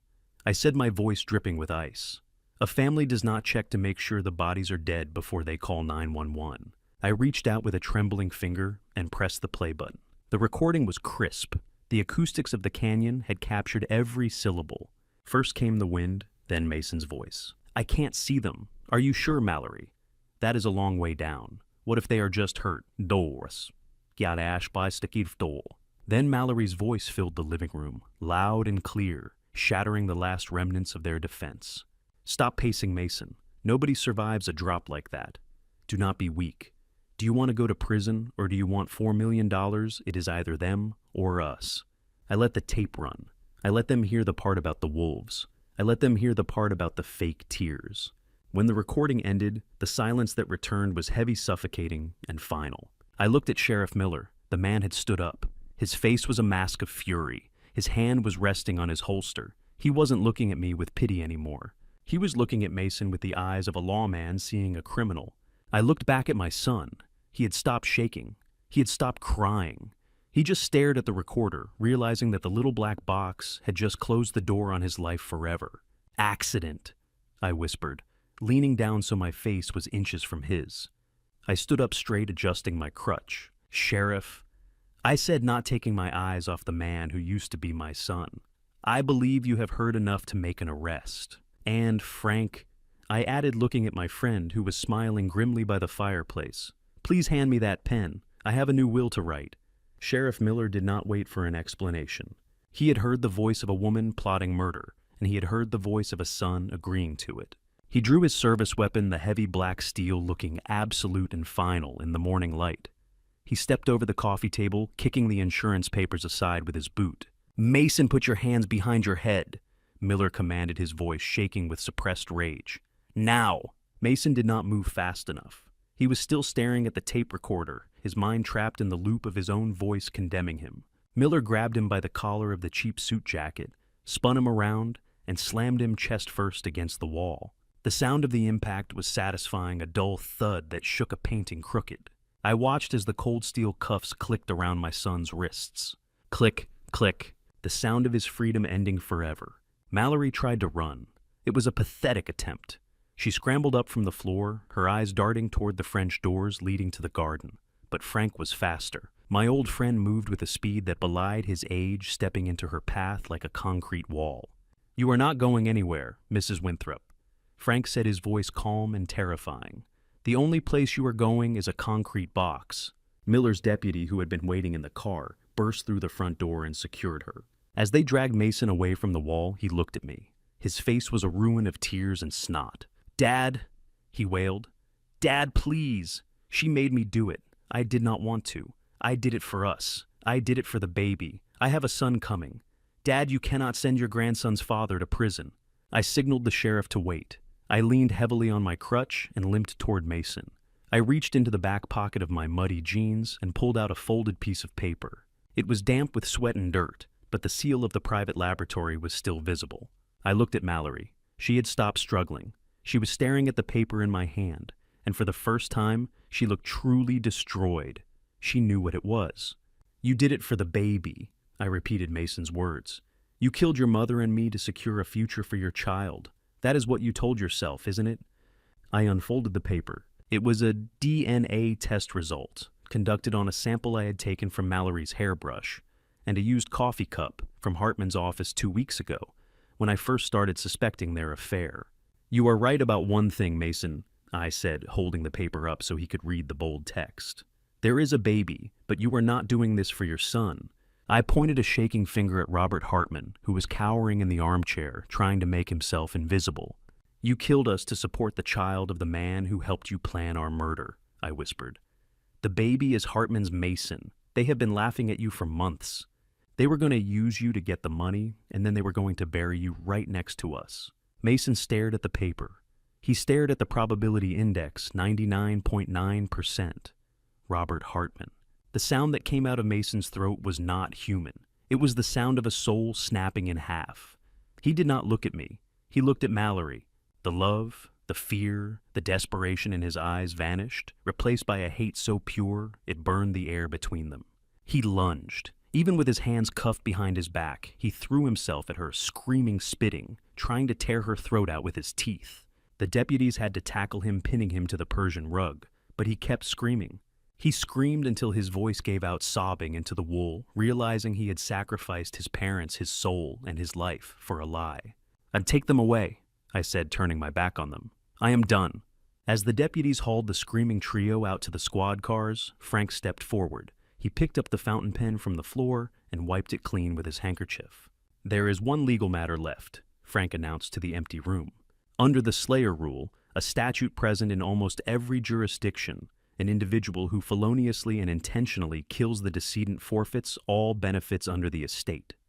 Frank looked at me, then at the empty doorway where my son had just been dragged out. Mason is legally disinherited, Frank said. He gets nothing. Mallory gets nothing. The insurance policy, the house, the investments, they all revert to the estate. I looked at Eleanor. She was standing by the window watching the police cars drive away. The flashing lights reflected in her eyes, but the fire was gone. She just looked tired. We do not want it, Eleanor said softly. We do not want this house. It smells like betrayal. We do not want the money. It feels like blood. "We are not keeping it," I said. I took the pen from Frank. I pulled a fresh sheet of legal paper from his briefcase. I sat down at the coffee table. My hand was steady now. A Malcolm Winthrop. I wrote, speaking the words aloud, "Hereby place all assets, liquid and real estate, into an irrevocable trust for the sole benefit of my grandson, Leo Winthrop. The trust will be administered by Frank Sterling until the boy turns 25. I signed my name. It was the most important signature of my life. I want you to ensure Leo gets everything, Frank, I said. Pay for his school, pay for his therapy, make sure he knows that his grandparents loved him even if his father was broken, and ensure that Mason never sees a dime of it, not for commissary, not for appeals, nothing. Let's consider it done," Frank said, closing the briefcase. I stood up. I looked around the living room one last time. This was the house where I had raised a son.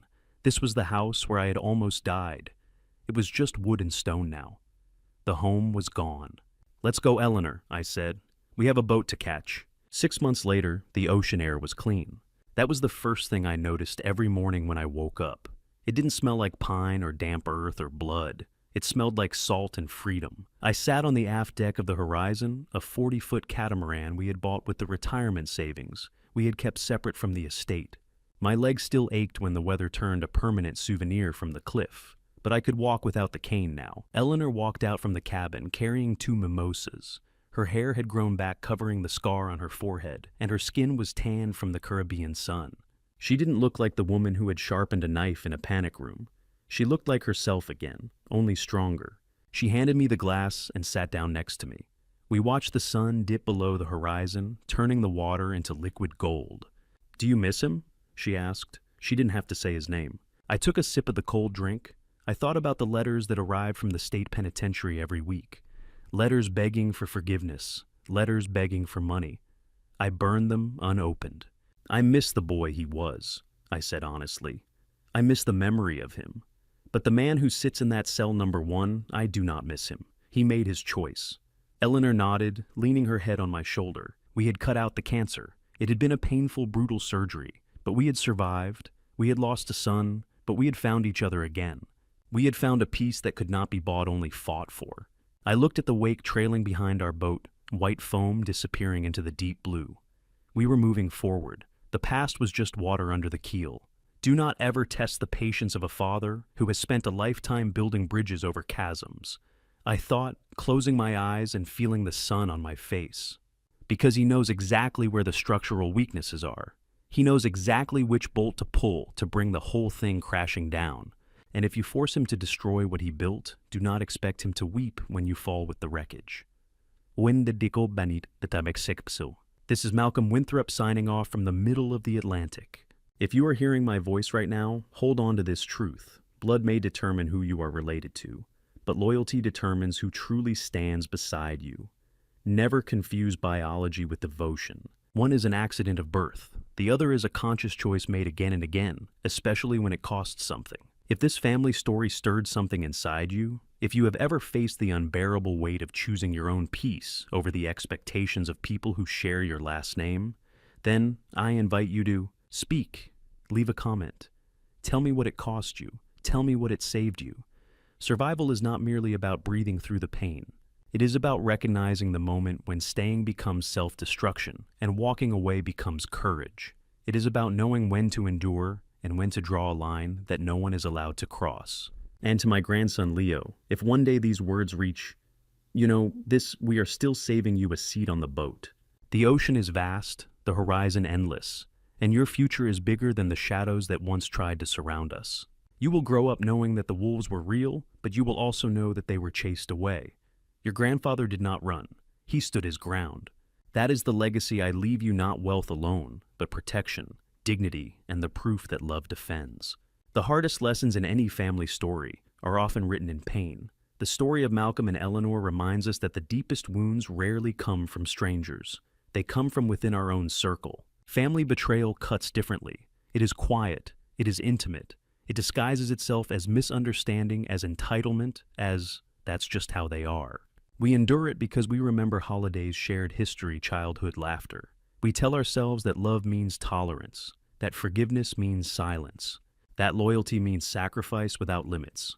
But here is the truth. This family story makes clear dignity is not negotiable. Too many people remain trapped in cycles of family betrayal because they believe walking away makes them cold. It does not. Establishing boundaries is not cruelty. It is clarity. It is the recognition that a family title is not a lifetime license to wound you. When someone repeatedly weaponizes trust, when they exploit your kindness, when they see your generosity as weakness, protecting yourself is not revenge, it is responsibility. Malcolm learned that lesson the hard way. He discovered that legacy is not simply about passing down assets. It is about passing down values. And when trust is shattered beyond repair, the bravest act is not confrontation, it is redirection. Redirecting your energy, redirecting your resources, redirecting your future toward those who honor what you built.